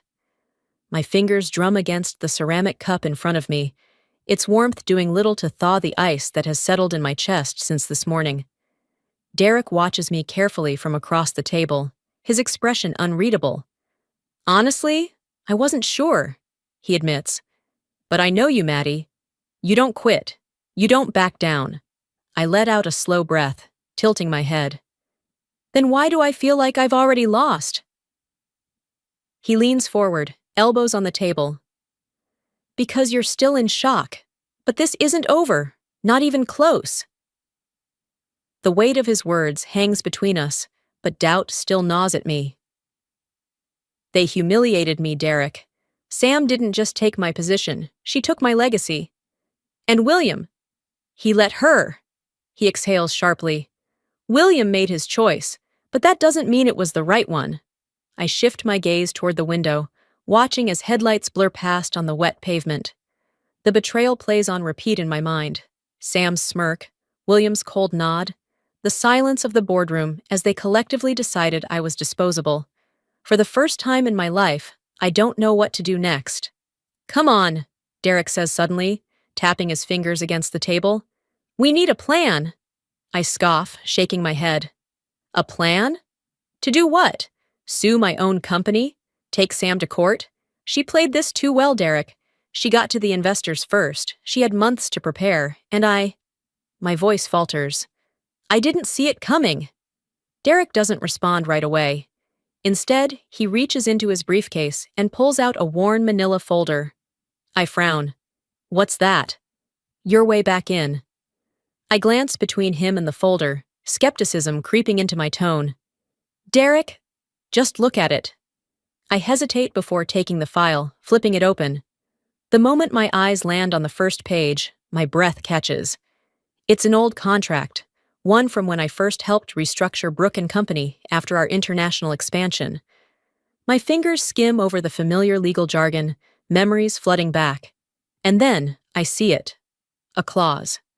Derek taps a highlighted section with the edge of his pen. You still own 49% of the company, Maddie, and this, he gestures toward the clause, gives you leverage.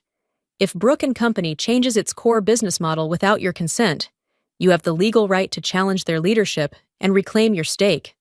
The words blur for a moment as I process what he's saying. I sit up straighter. And Sam doesn't know this? His lips twitch. I doubt she even remembers it exists. She was too busy playing politics while you were actually running the company.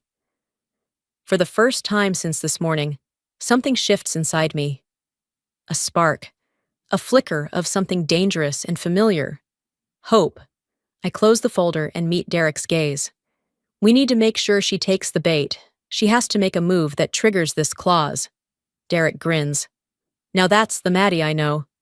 Meanwhile, across the city, in a sleek office with floor-to-ceiling windows, Sam Brooks sits behind what used to be my desk. She leans back in her chair, scrolling through the flood of congratulatory emails, barely acknowledging the assistant placing a fresh coffee beside her. Her phone buzzes. A message from an anonymous number. Your sister built this company's reputation. You just took the title. Prove you deserve it. Her jaw clenches. Victory, it seems, is proving to be more complicated than she anticipated. Back in the cafe, I slip the contract into my bag, my mind already working through my next move. This isn't just about getting my job back. It's about taking everything. You don't just walk into my office without an appointment, Maddie, Sam hisses. But there's a flicker of fear in her eyes. I take my time, letting the weight of my presence settle into the space. The office is different, redesigned in Sam's image, with sleek black furniture and gold accents, the kind of decor that screams power and control.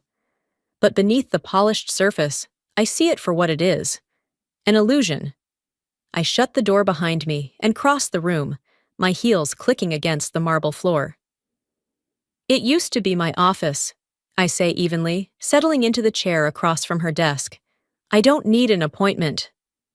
Sam leans back, draping an arm over the leather armrest, her smirk returning. You came to beg for your job back? Because if so, this is just sad. I smile, slow and deliberate. I came to remind you that I'm still here. She scoffs, tapping her nails against the glass surface of her desk. You don't have anything left, Maddie. No title, no authority, no leverage.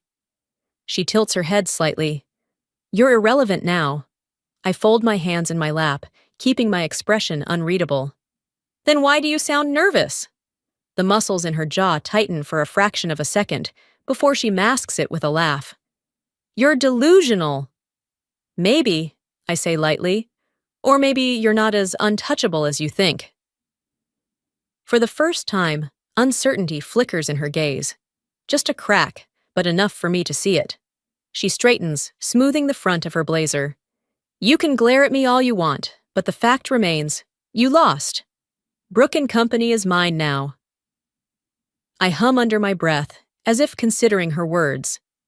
Funny, that's exactly what I used to think. A flash of irritation crosses her face. She expected me to crumble. She wanted me to lash out in anger, to storm in here screaming about betrayal. But I won't give her the satisfaction. Instead, I rise from my seat with an air of indifference. Enjoy your throne while it lasts, Sam. Nothing stays the same forever. I turn and head for the door, leaving her staring after me. The moment I step into the hallway, the tension coiled in my muscles finally unwinds. The employees around me glance my way, some quickly looking away, others offering sympathetic half-smiles. But I don't stop to acknowledge them. Not yet. Outside the building, Derek waits by the curb, leaning against his car. He watches me carefully as I approach. How did it go? I exhale through my nose. She's predictable. That's good for us. Derek tilts his head. And? I slip on my sunglasses and smirk. She's scared. That night, I sit in a quiet corner of a high-end steakhouse, facing Richardson, one of Brooke & Company's biggest shareholders. The older man swirls the whiskey in his glass, studying me with sharp, assessing eyes. So, he says after a moment, what exactly are you proposing? I take a sip of my drink before meeting his gaze. A safety net, I say smoothly. For you, for the company. We both know Brooke & Company wasn't built on Sam's vision. Investors trusted me to steer the ship. But now she's at the helm, making reckless moves. Richardson strokes his chin, thoughtful. And what makes you so sure she'll fail? I set my glass down carefully. Because she thinks the title makes her untouchable.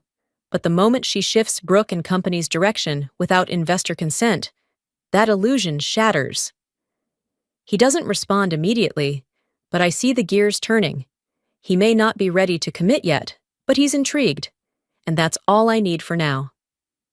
Later that night, across the city, Sam sits at her desk, scrolling through reports when her phone buzzes. A message from an unknown number. Your sister is making moves. You need to stop her before she gets too far. Sam tightens her grip on the phone. She thought I would stay down. She thought wrong. Her laptop screen illuminates her face as she starts typing. If I want a war, she'll make sure it's a fight I won't survive. You need to be careful, Maddie, Derek warns. Sam won't hesitate to destroy you if she has to. She already tried, I mutter, stopping near the kitchen island. She stole my company. What more can she do? There's a pause. Then Derek exhales sharply. You're underestimating her. I don't respond. Because the truth is, I know he's right.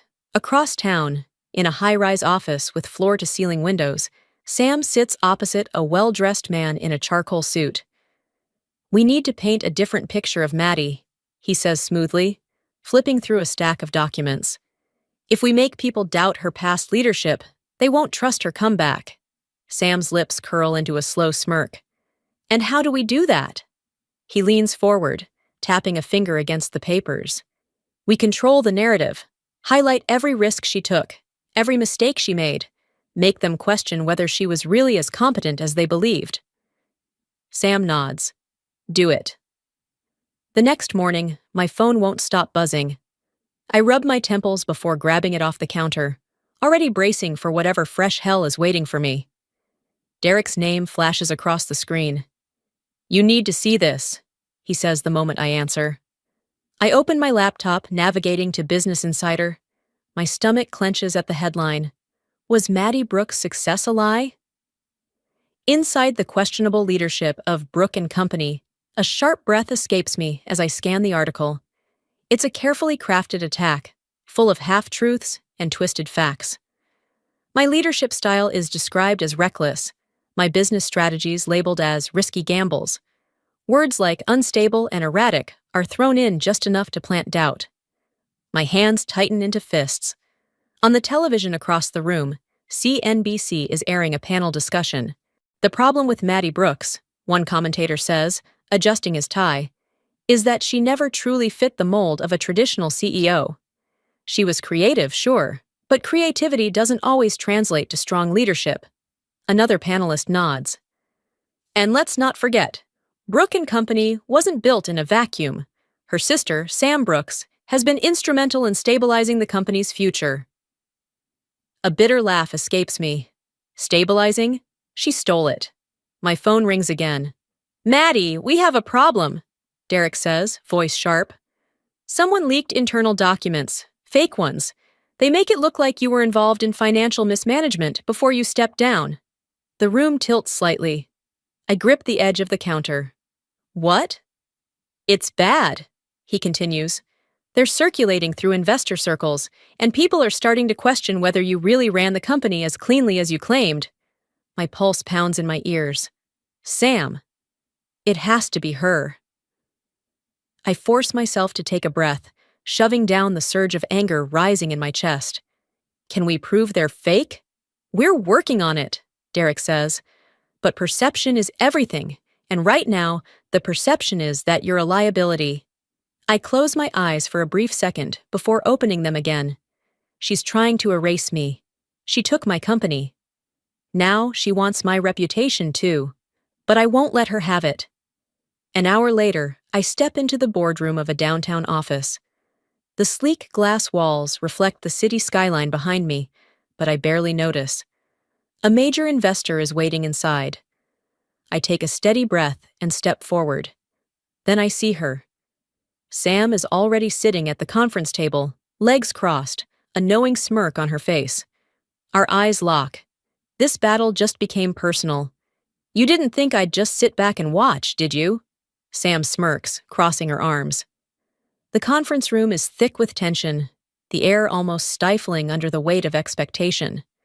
A long mahogany table stretches between us, polished to a pristine shine that reflects the faces of the investors sitting on either side. I force myself to stay calm, my fingers tightening around the chair before I sink into it. Across from me, Sam leans back, every inch of her posture radiating arrogance. The investor at the head of the table, Mr. Caldwell, clears his throat. Maddie, there are serious concerns about your past leadership. Can you explain these financial discrepancies? I meet his gaze without hesitation. They're fabricated, I say smoothly, designed to discredit me. Caldwell raises an eyebrow. Fabricated? Before I can answer, Sam tilts her head, feigning curiosity. Are you saying the records are fake, Maddie? Because the board has seen them. My jaw clenches. She's good, twisting the narrative, making me look defensive before I can even present my side. I take a breath and straighten my shoulders. Let's be clear. This isn't about my past leadership. It's about control. Brooke & Company has thrived under my direction for years, and now that I'm gone, certain people are eager to rewrite history. A murmur ripples through the room. A few investors exchange glances, their confidence in Sam wavering. Good. I shift my focus to Caldwell. You all know my record. I built this company's brand. I turned it from a struggling name into an industry leader. You've seen the growth, the numbers, the client expansions. And now, suddenly, these so-called discrepancies appear the moment I challenge my removal? Sam exhales a short laugh, shaking her head. Conspiracies won't save you, Maddie. Facts will. I turn toward the investors, ignoring her. What you don't know, I continue, voice measured, is that someone inside Brooke & Company wants to change everything, including who owns it.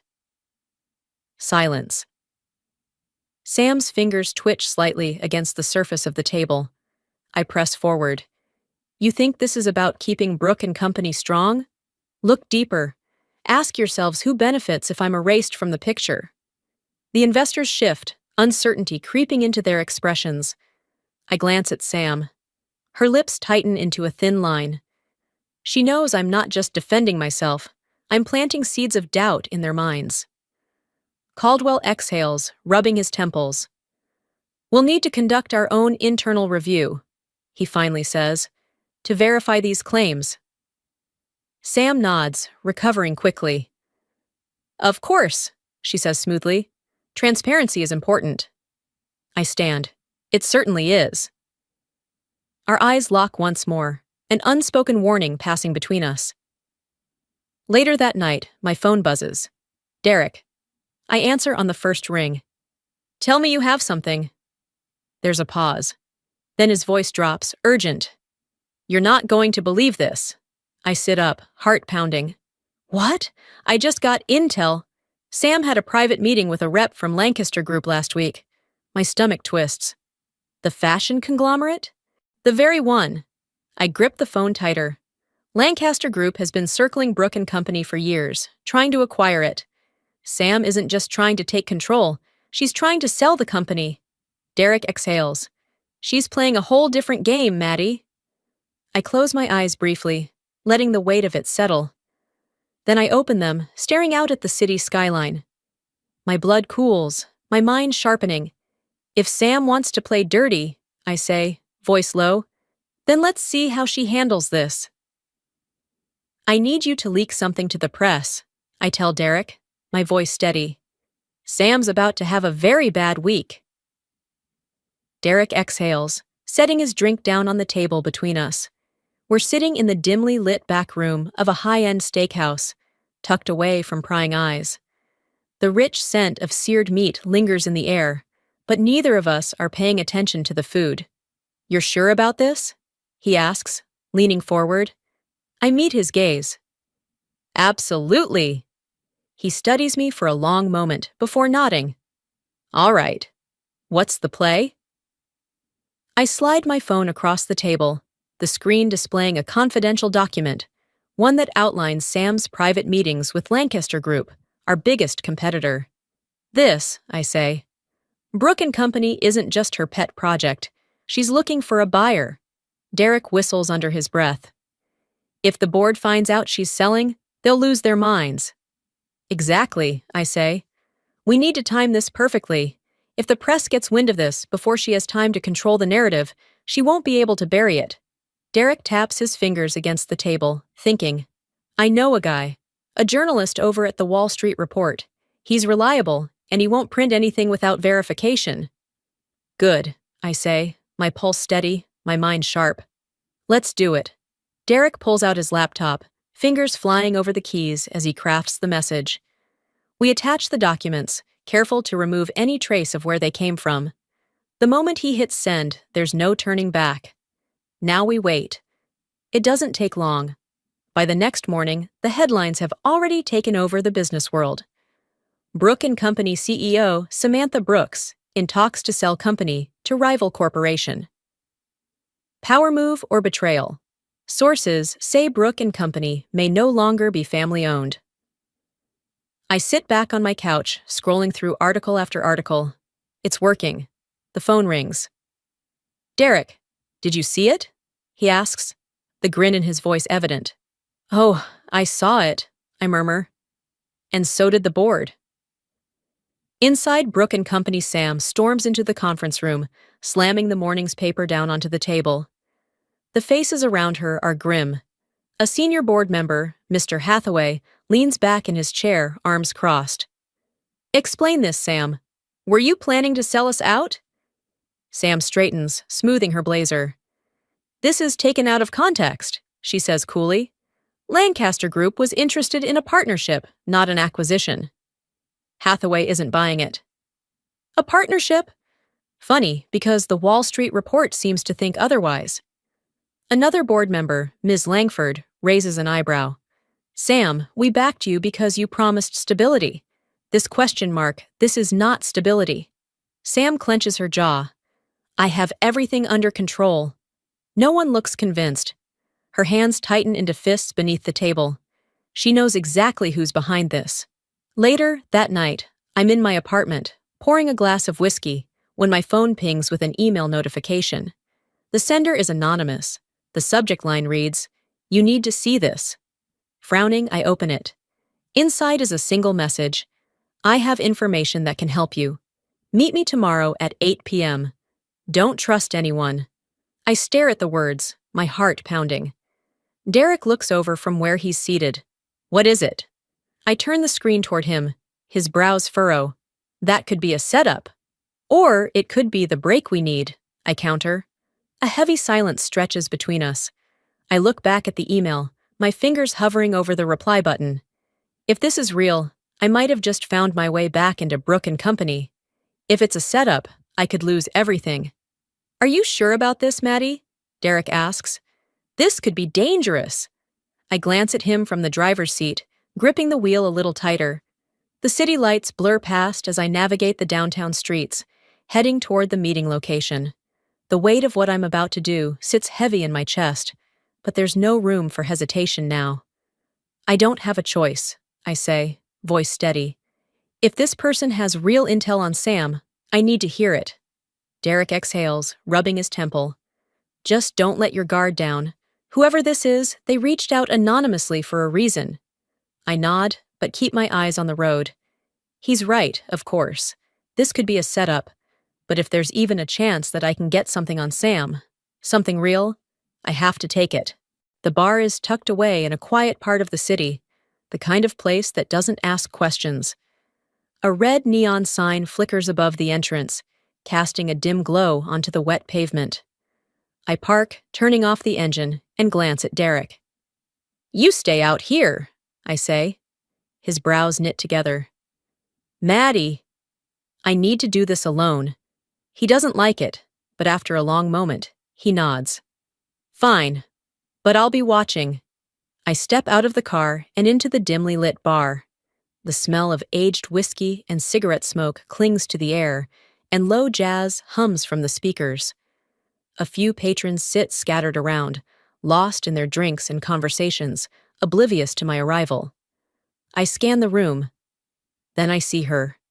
A woman, mid-40s, with sharp eyes and an air of quiet authority, sitting at a corner booth. Her blonde hair is pulled back into a low bun, and she stirs a drink absently, but her gaze is fixed on me the moment I step inside. I make my way over, sliding into the seat across from her. "Madeline Brooks?" she asks, voice hushed but firm. I nod. "You know my name. What's yours?" She glances around before leaning in slightly. "Eleanor Grayson, Senior Financial Officer at Brook & Company." My breath stills for half a second. "You worked for my father," I murmur. "I did," she confirms. "And now I work for your sister, but not for much longer." I narrow my eyes. "Why are you helping me?" Eleanor exhales, reaching into her bag and pulling out a small USB drive. She places it on the table between us. "Because what Sam is doing isn't just unethical, it's illegal." I stare at the drive, heart hammering. "What's on it?" "Financial records," Eleanor says. "Real ones." Sam manipulated the company's books to inflate revenue numbers. She needed them to look solid when she took over, needed the board to trust her leadership. But the truth? She's been funneling money into private accounts, falsifying reports to make it seem like Brook & Company is thriving under her watch. If this gets out, she's finished. I don't reach for the drive yet. I keep my expression unreadable, even as adrenaline courses through me. "You're sure about this?" I ask. Eleanor nods. "I've been gathering proof for weeks. The numbers don't lie, Maddie. Your sister built her empire on fraud, and if she's willing to do this, who knows what else she's planning?" I finally pick up the drive, turning it over between my fingers. This is it. This is what I need to take her down, not just in the court of public opinion, but legally. "You should be careful," Eleanor warns. "Sam isn't stupid. She'll realize someone on the inside gave this to you." I slip the drive into my pocket. "Let her." Meanwhile, at Brook & Company, Sam stands in her office, arms crossed, as she stares at the security logs on her laptop. Someone has been accessing restricted files. Someone from her own company. Her lips press into a thin line as she leans back in her chair. She should have known. "Whoever it is," she murmurs, fingers tapping against the desk, "they won't get away with it." Back at Maddie's apartment, Derek paces as I plug the USB drive into my laptop, pulling up the files. The screen floods with documents, spreadsheets, transaction logs, financial reports, all of it meticulously detailed. "Jesus," Derek mutters. "She really did it." I scroll through the evidence, my pulse steady. "This is enough to challenge her legally," I say. "With these records, we can prove she lied to the board." Derek nods, but his expression is cautious. "Then we move carefully. She'll try to cover her tracks the second she finds out we have this." My laptop dings with a new message. I frown, clicking it open. A single text from an unknown number. "Nice move, Maddie. But do you really think I wouldn't find out?" My stomach clenches. Derek steps closer, reading over my shoulder. Shit. I grip my phone, my heart racing. The real war has just begun. She knows, Derek. We have to move fast before she destroys the evidence. I pace the length of Derek's office, my hands clenched at my sides. The room is dim, the only light coming from the desk lamp illuminating the mess of papers, files, and the open laptop in front of us. Every second counts. Derek rubs his temples before exhaling sharply. We need to verify everything first. If we make a move and there's even a tiny mistake, Sam will spin it against you. I stop pacing and grip the back of the chair. Then we work through the night. He nods, already pulling up the spreadsheets. The USB drive Eleanor gave me contains months of manipulated records, numbers doctored to make Brooke & Company look stronger than it actually is. Transactions funneled into hidden accounts, inflated revenue reports. It's all here, black and white. And if we don't act soon, Sam will bury it. I grab my phone, scrolling through my contacts. There are investors who still believe in me, people who trusted my leadership before Sam forced me out. If I leak the right details, I can plant enough doubt that the board will have no choice but to demand answers. Derek looks up from his screen. What's your plan? I meet his gaze. I'm going to give them something they can't ignore. I start with Mrs. Linton, a longtime shareholder, a woman who built her empire from the ground up and doesn't tolerate dishonesty. I type a message, attaching a snippet of the manipulated financial statements. Mrs. Linton, you've always valued integrity in business. I thought you should see this before you hear it from someone else. I press send and lean back, my pulse steady. The message is vague but effective. It won't take her long to realize what's happening. Derek watches me. And now? Now, I say. We wait. The response comes faster than expected. Maddie! What the hell is this? Call me. I glance at Derek before dialing her number. She picks up immediately. Is this real? She demands, skipping pleasantries.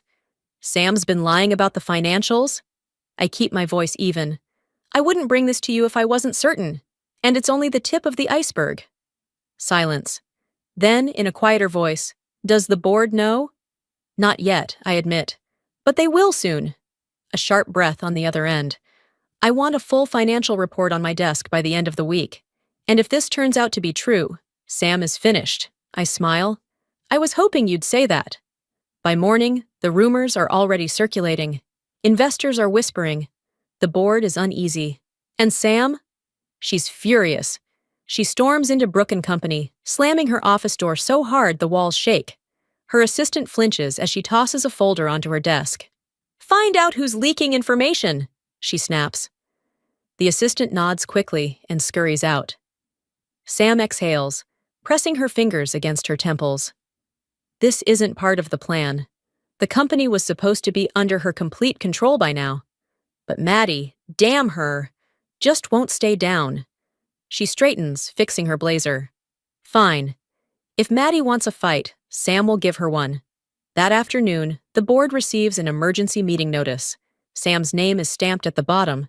She's trying to get ahead of this, trying to control the damage before it spreads too far. But it's too late. As the board gathers in the glass-walled conference room, the tension is thick. Some members exchange skeptical glances. Others tap their fingers against the polished table, waiting. Sam stands at the head of the room, expression composed. These rumors are designed to destabilize our company, she begins smoothly. We need to stand united against misinformation and speculation. A few nod. Others remain silent. Then the doors swing open. I step inside. A slow, confident smile spreads across my face as I take a seat at the table, directly across from Sam. She stiffens. You're not supposed to be here, she says coldly. I fold my hands in front of me. Oh, I think you'll want to hear what I have to say. Sam's expression darkens.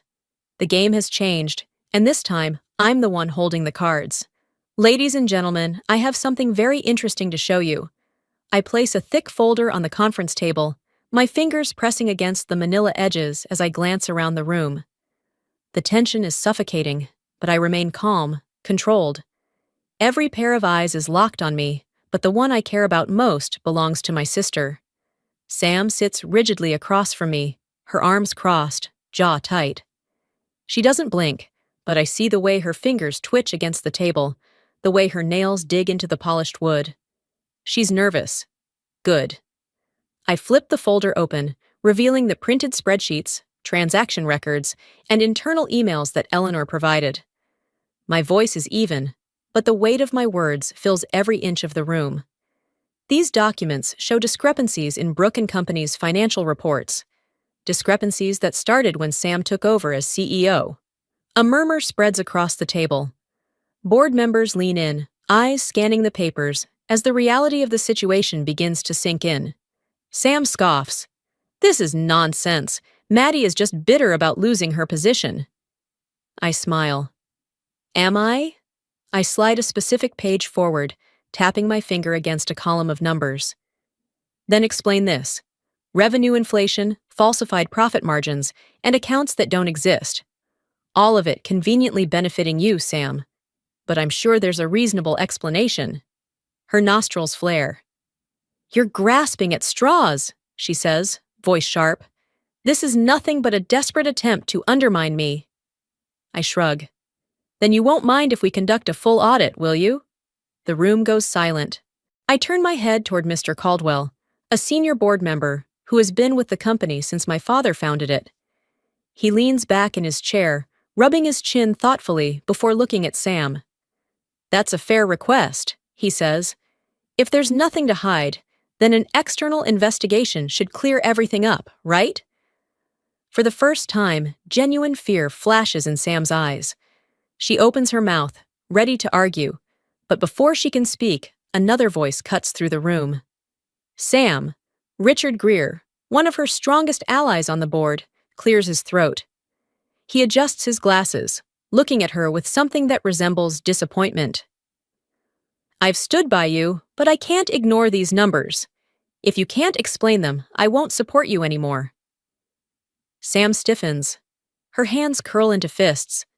I see it. The moment she realizes she's losing control. The walls she built are beginning to crack.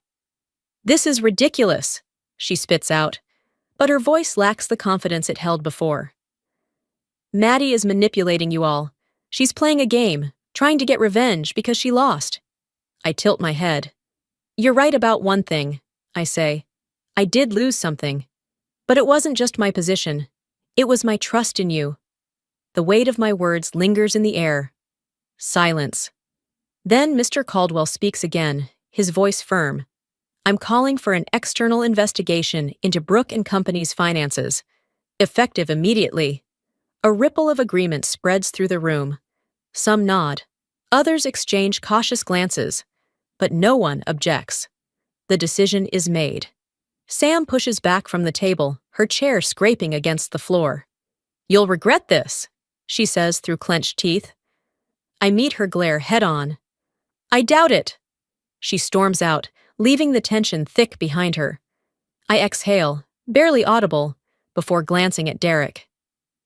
This isn't over yet, I whisper as we exit the boardroom, the hum of murmured voices following us. But we just made her bleed. I walk down the hallway, feeling the tide turning in my favor for the first time. We need to prepare for whatever Sam does next, I say, my voice firm. She won't go down without a fight. Derek leans against his desk, arms crossed. She's cornered, Maddie. That makes her dangerous. I know he's right. Sam doesn't lose. At least, not without taking someone else down with her. As the sun sets over Manhattan, I watch the city from Derek's office window. The battle isn't over. If anything, it's about to get uglier. Sam slams her office door so hard that a picture frame rattles on the wall. She paces, her mind racing. She lost control in that boardroom. Maddie humiliated her. And now, with an external investigation looming over Brooke & Company, the walls are closing in. Her assistant hesitates at the door. Ms. Brooks, I have the investor reports you asked for. Sam snatches them, scanning the pages. Investors are worried. Shares have fluctuated since the financial leak. Calls are pouring in. She clenches her teeth. This is Maddie's doing. Sam inhales sharply, pushing her hair back.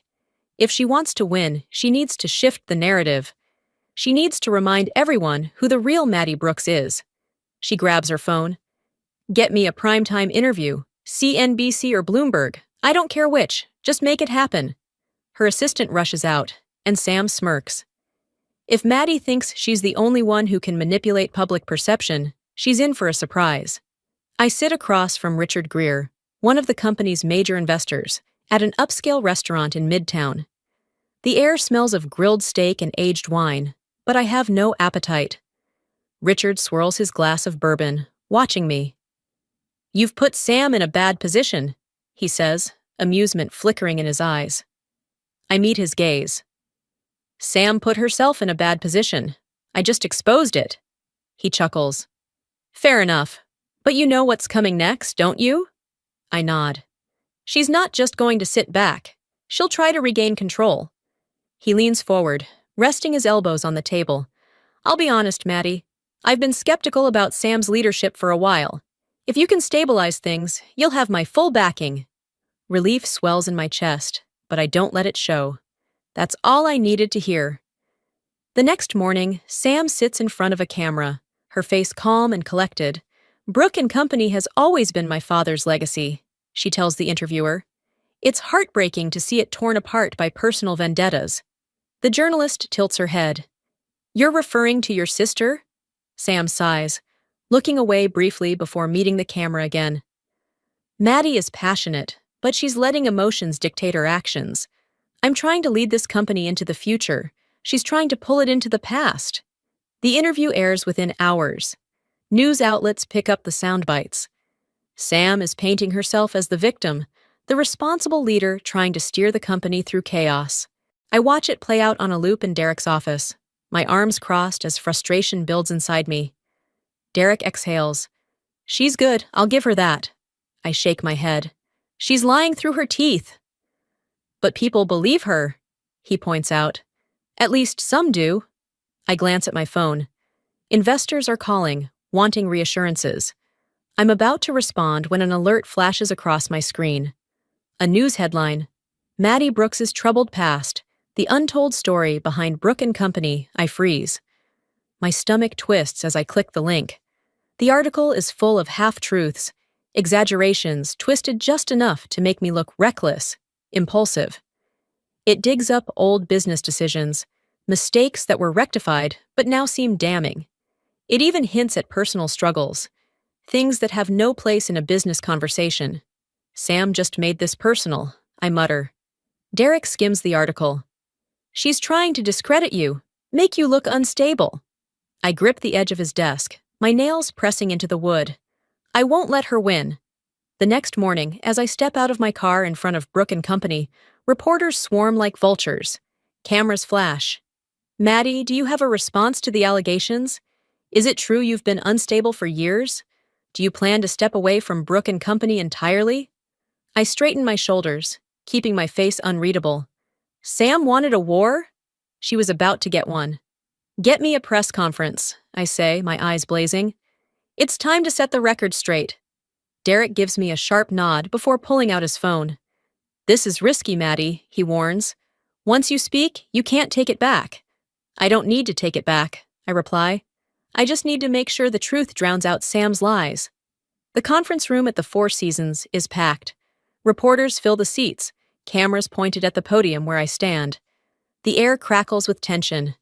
I glance at Derek standing in the back, his arms crossed, nodding once. He believes in me, that's enough. I step forward, my voice steady. I won't let lies define me. I scan the crowd, letting the silence stretch before continuing.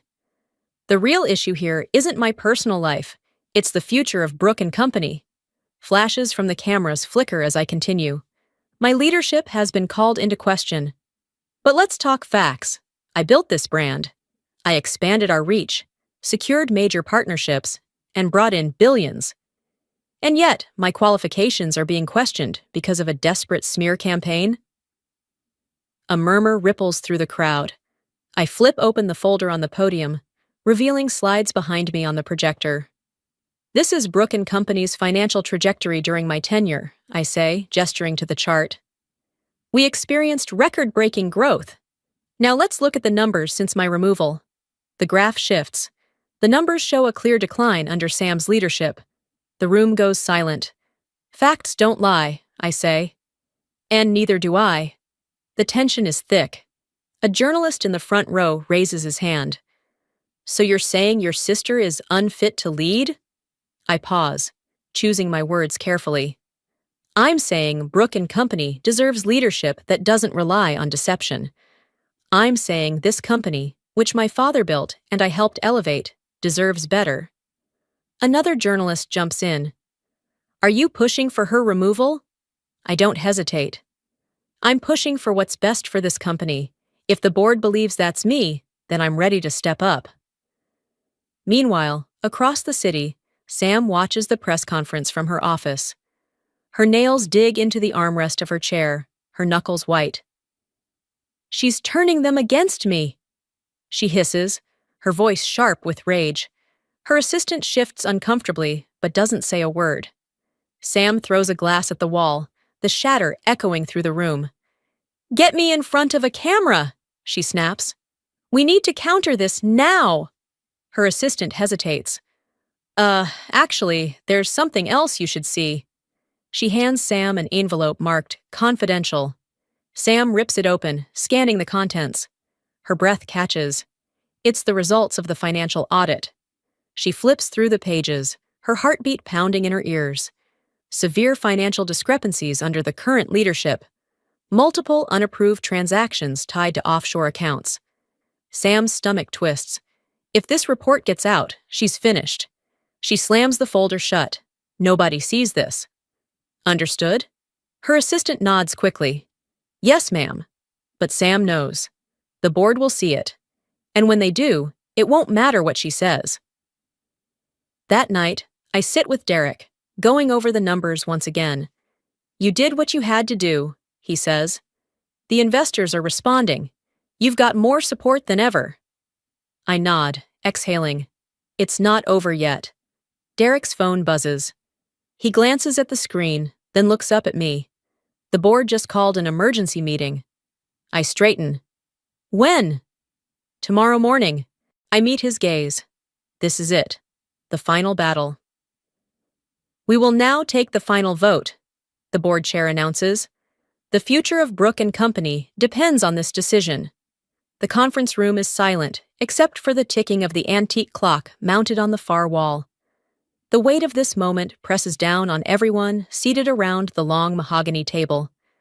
I sit at one end, my hands clasped together, my posture unwavering. Across from me, Sam reclines in her chair, her expression carefully composed. But I know her too well. Beneath the poised exterior, she's unraveling.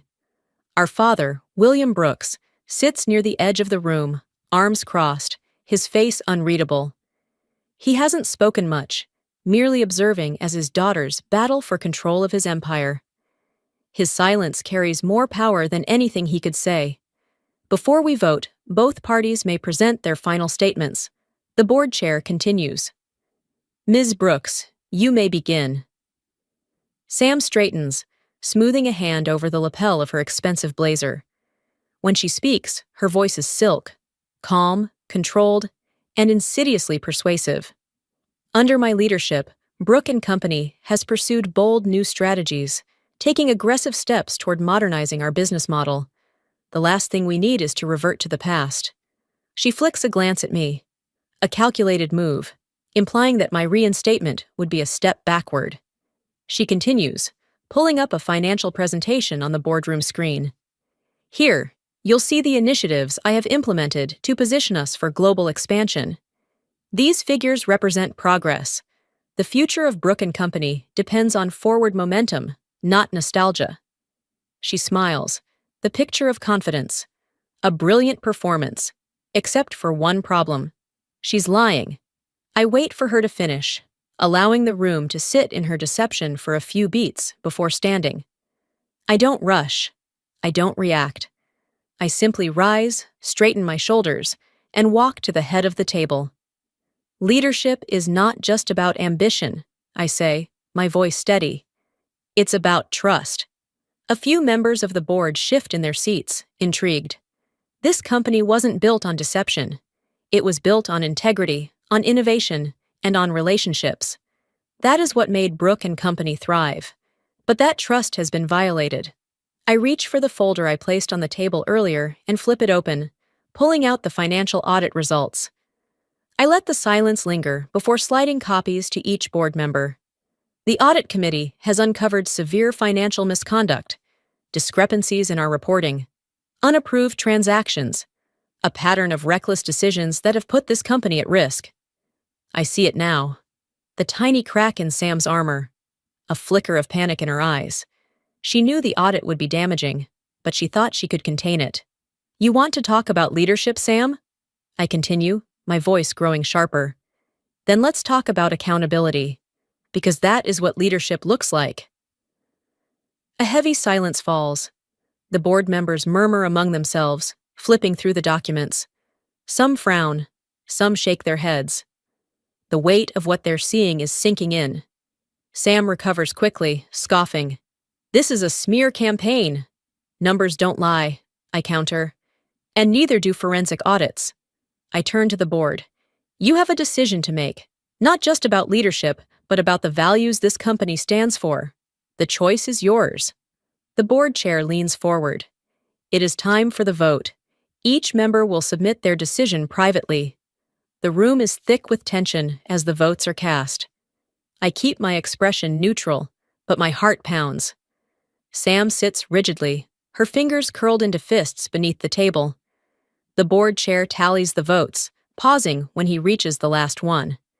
His gaze flickers toward William Brooks. Mr. Brooks, he says, as founder, your vote will break the tie. The room stills. I hold my breath. Sam does too. Dad looks at the documents spread before him. He exhales, slow and measured.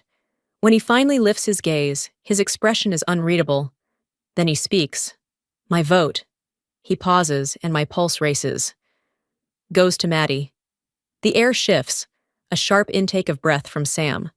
A few exchanged glances among the board members. It's done. The board chair clears his throat. With the majority vote, the board has decided to reinstate Maddie Brooks as CEO of Brooke & Company. I release a slow breath, keeping my posture steady. I feel Derek's eyes on me from the other side of the room, but I don't turn. I look at Sam instead. She's motionless, her face blank, but her grip on the armrest of her chair is tight, white-knuckled. Then, slowly, she rises. Her movements are deliberate, controlled, but I can see it, the rage beneath her carefully constructed facade, the way her jaw tenses, the way her nostrils flare just slightly. She looks at me, and when she speaks, her voice is low, venomous. This isn't over, she whispers. A chill moves down my spine, but I don't flinch. I meet her gaze, unwavering. Now what? Derek asks as I stand in the CEO's office, looking at the city below. I don't answer right away. The view stretches endlessly, lights flickering like tiny stars across the skyline. A city that never stops moving, never stops pushing forward. And now, Brooke & Company is mine. I should feel victorious, triumphant, but all I feel is exhaustion settling deep in my bones. Derek steps closer. Maddie? I blink, snapping back to the moment. It's done, I say, my voice barely above a whisper. Sam is gone. Brooke & Company is mine. The words should feel satisfying, but they don't. Derek studies me for a long moment before nodding. I'll make sure the transition is smooth. The board is already preparing the public announcement. I nod mechanically. Everything is in motion. Everything I fought for is happening. Then why does it feel so empty? Later that evening, I hear a knock at my office door. I expect Derek, maybe a board member. Instead, it's him, William Brooks. He steps inside without waiting for permission, just as he always has. The presence of the man who built this empire is still commanding, even after everything. You did it, he says, his voice unreadable. I cross my arms. Looks like I did. He sighs, walking toward the window, mirroring my earlier stance. I built this company from nothing, he murmurs, staring out at the city. And I never thought I'd see it nearly destroyed by my own daughters. A sharp pang cuts through me, but I keep my expression neutral. Funny, I say. Maybe if you'd paid attention to us, things would have gone differently. He exhales, rubbing his temples. I should have handled things differently, he admits. I should have been a better father to both of you. I don't know what to feel. For so long I wanted this. Acknowledgement. An admission of failure. But now that I have it, it feels hollow.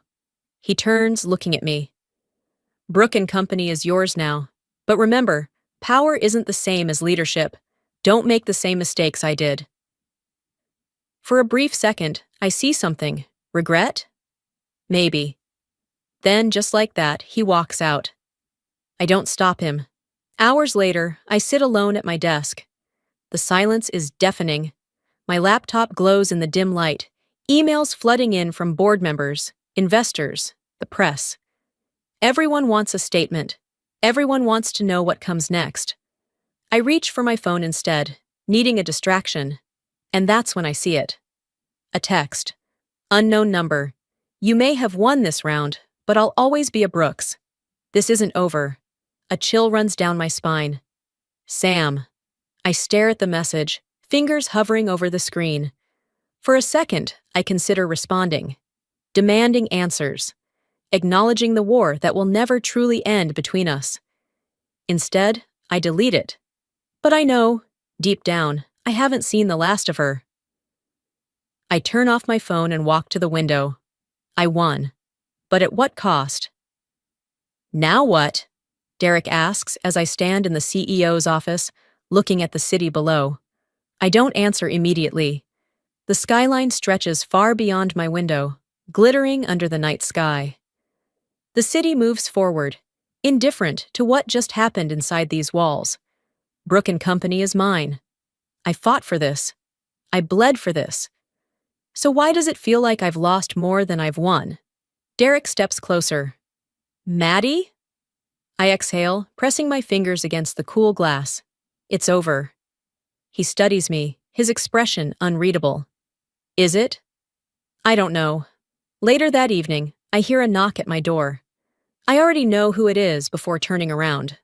William Brooks steps inside, his presence filling the space with something heavy, something unresolved. The office was his once, now it belongs to me. You did it, he says. His voice holds no pride, no regret, just a simple statement of fact. I nod. I did. He moves toward the window, mirroring my stance from earlier. I built this company from nothing, he says, almost to himself, and I never thought I'd see it nearly destroyed by my own daughters. I don't flinch. Maybe if you'd treated us like daughters instead of business assets, things would have gone differently, I say evenly. A sigh escapes him, deep and tired. I should have handled things differently, he admits. I should have been a better father to both of you. A bitter laugh rises in my throat. And yet, here we are. He turns, looking at me for a long moment. Brooke and Company is yours now. Don't make the same mistakes I did. For the first time, there's something almost vulnerable in his face. And then, without another word, he leaves. He doesn't say goodbye. I don't stop him.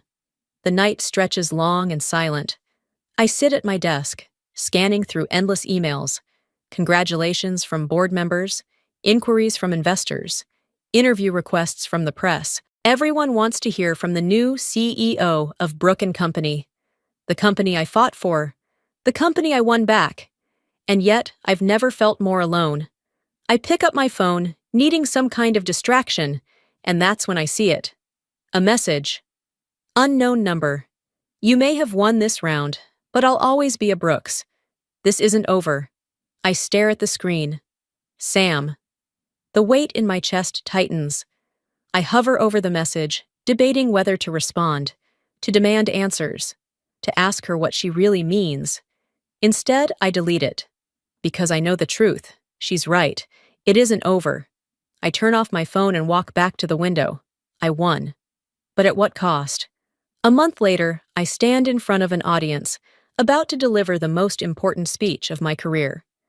The lights are blinding, the crowd impossibly large. Business leaders, young entrepreneurs, and media representatives fill the auditorium, waiting. I grip the podium, inhaling deeply. This moment, this stage, is nothing like the battles I fought behind closed doors. Yet, in many ways, it is the culmination of them. I scan the audience, my heart steady. Then, I begin. A year ago, I thought success meant winning at all costs. I believed power was the only thing that mattered. That control was the only way to secure my future. A murmur ripples through the room. They came here expecting numbers, financial projections, and a carefully scripted corporate agenda. But I'm giving them something else. I let my voice soften, but I was wrong. Silence stretches as they wait for me to continue. Leadership isn't just about power. It's about vision. It's about trust. And sometimes, it's about knowing when to let go. As I speak, memories flash through my mind, fragments of the war I fought. The boardroom, Sam's smirk as she announced my removal. Derek, pressing legal documents into my hands, urging me to fight. The whispers, the headlines, the accusations that tried to break me. My father, watching it all unfold from the sidelines, saying nothing.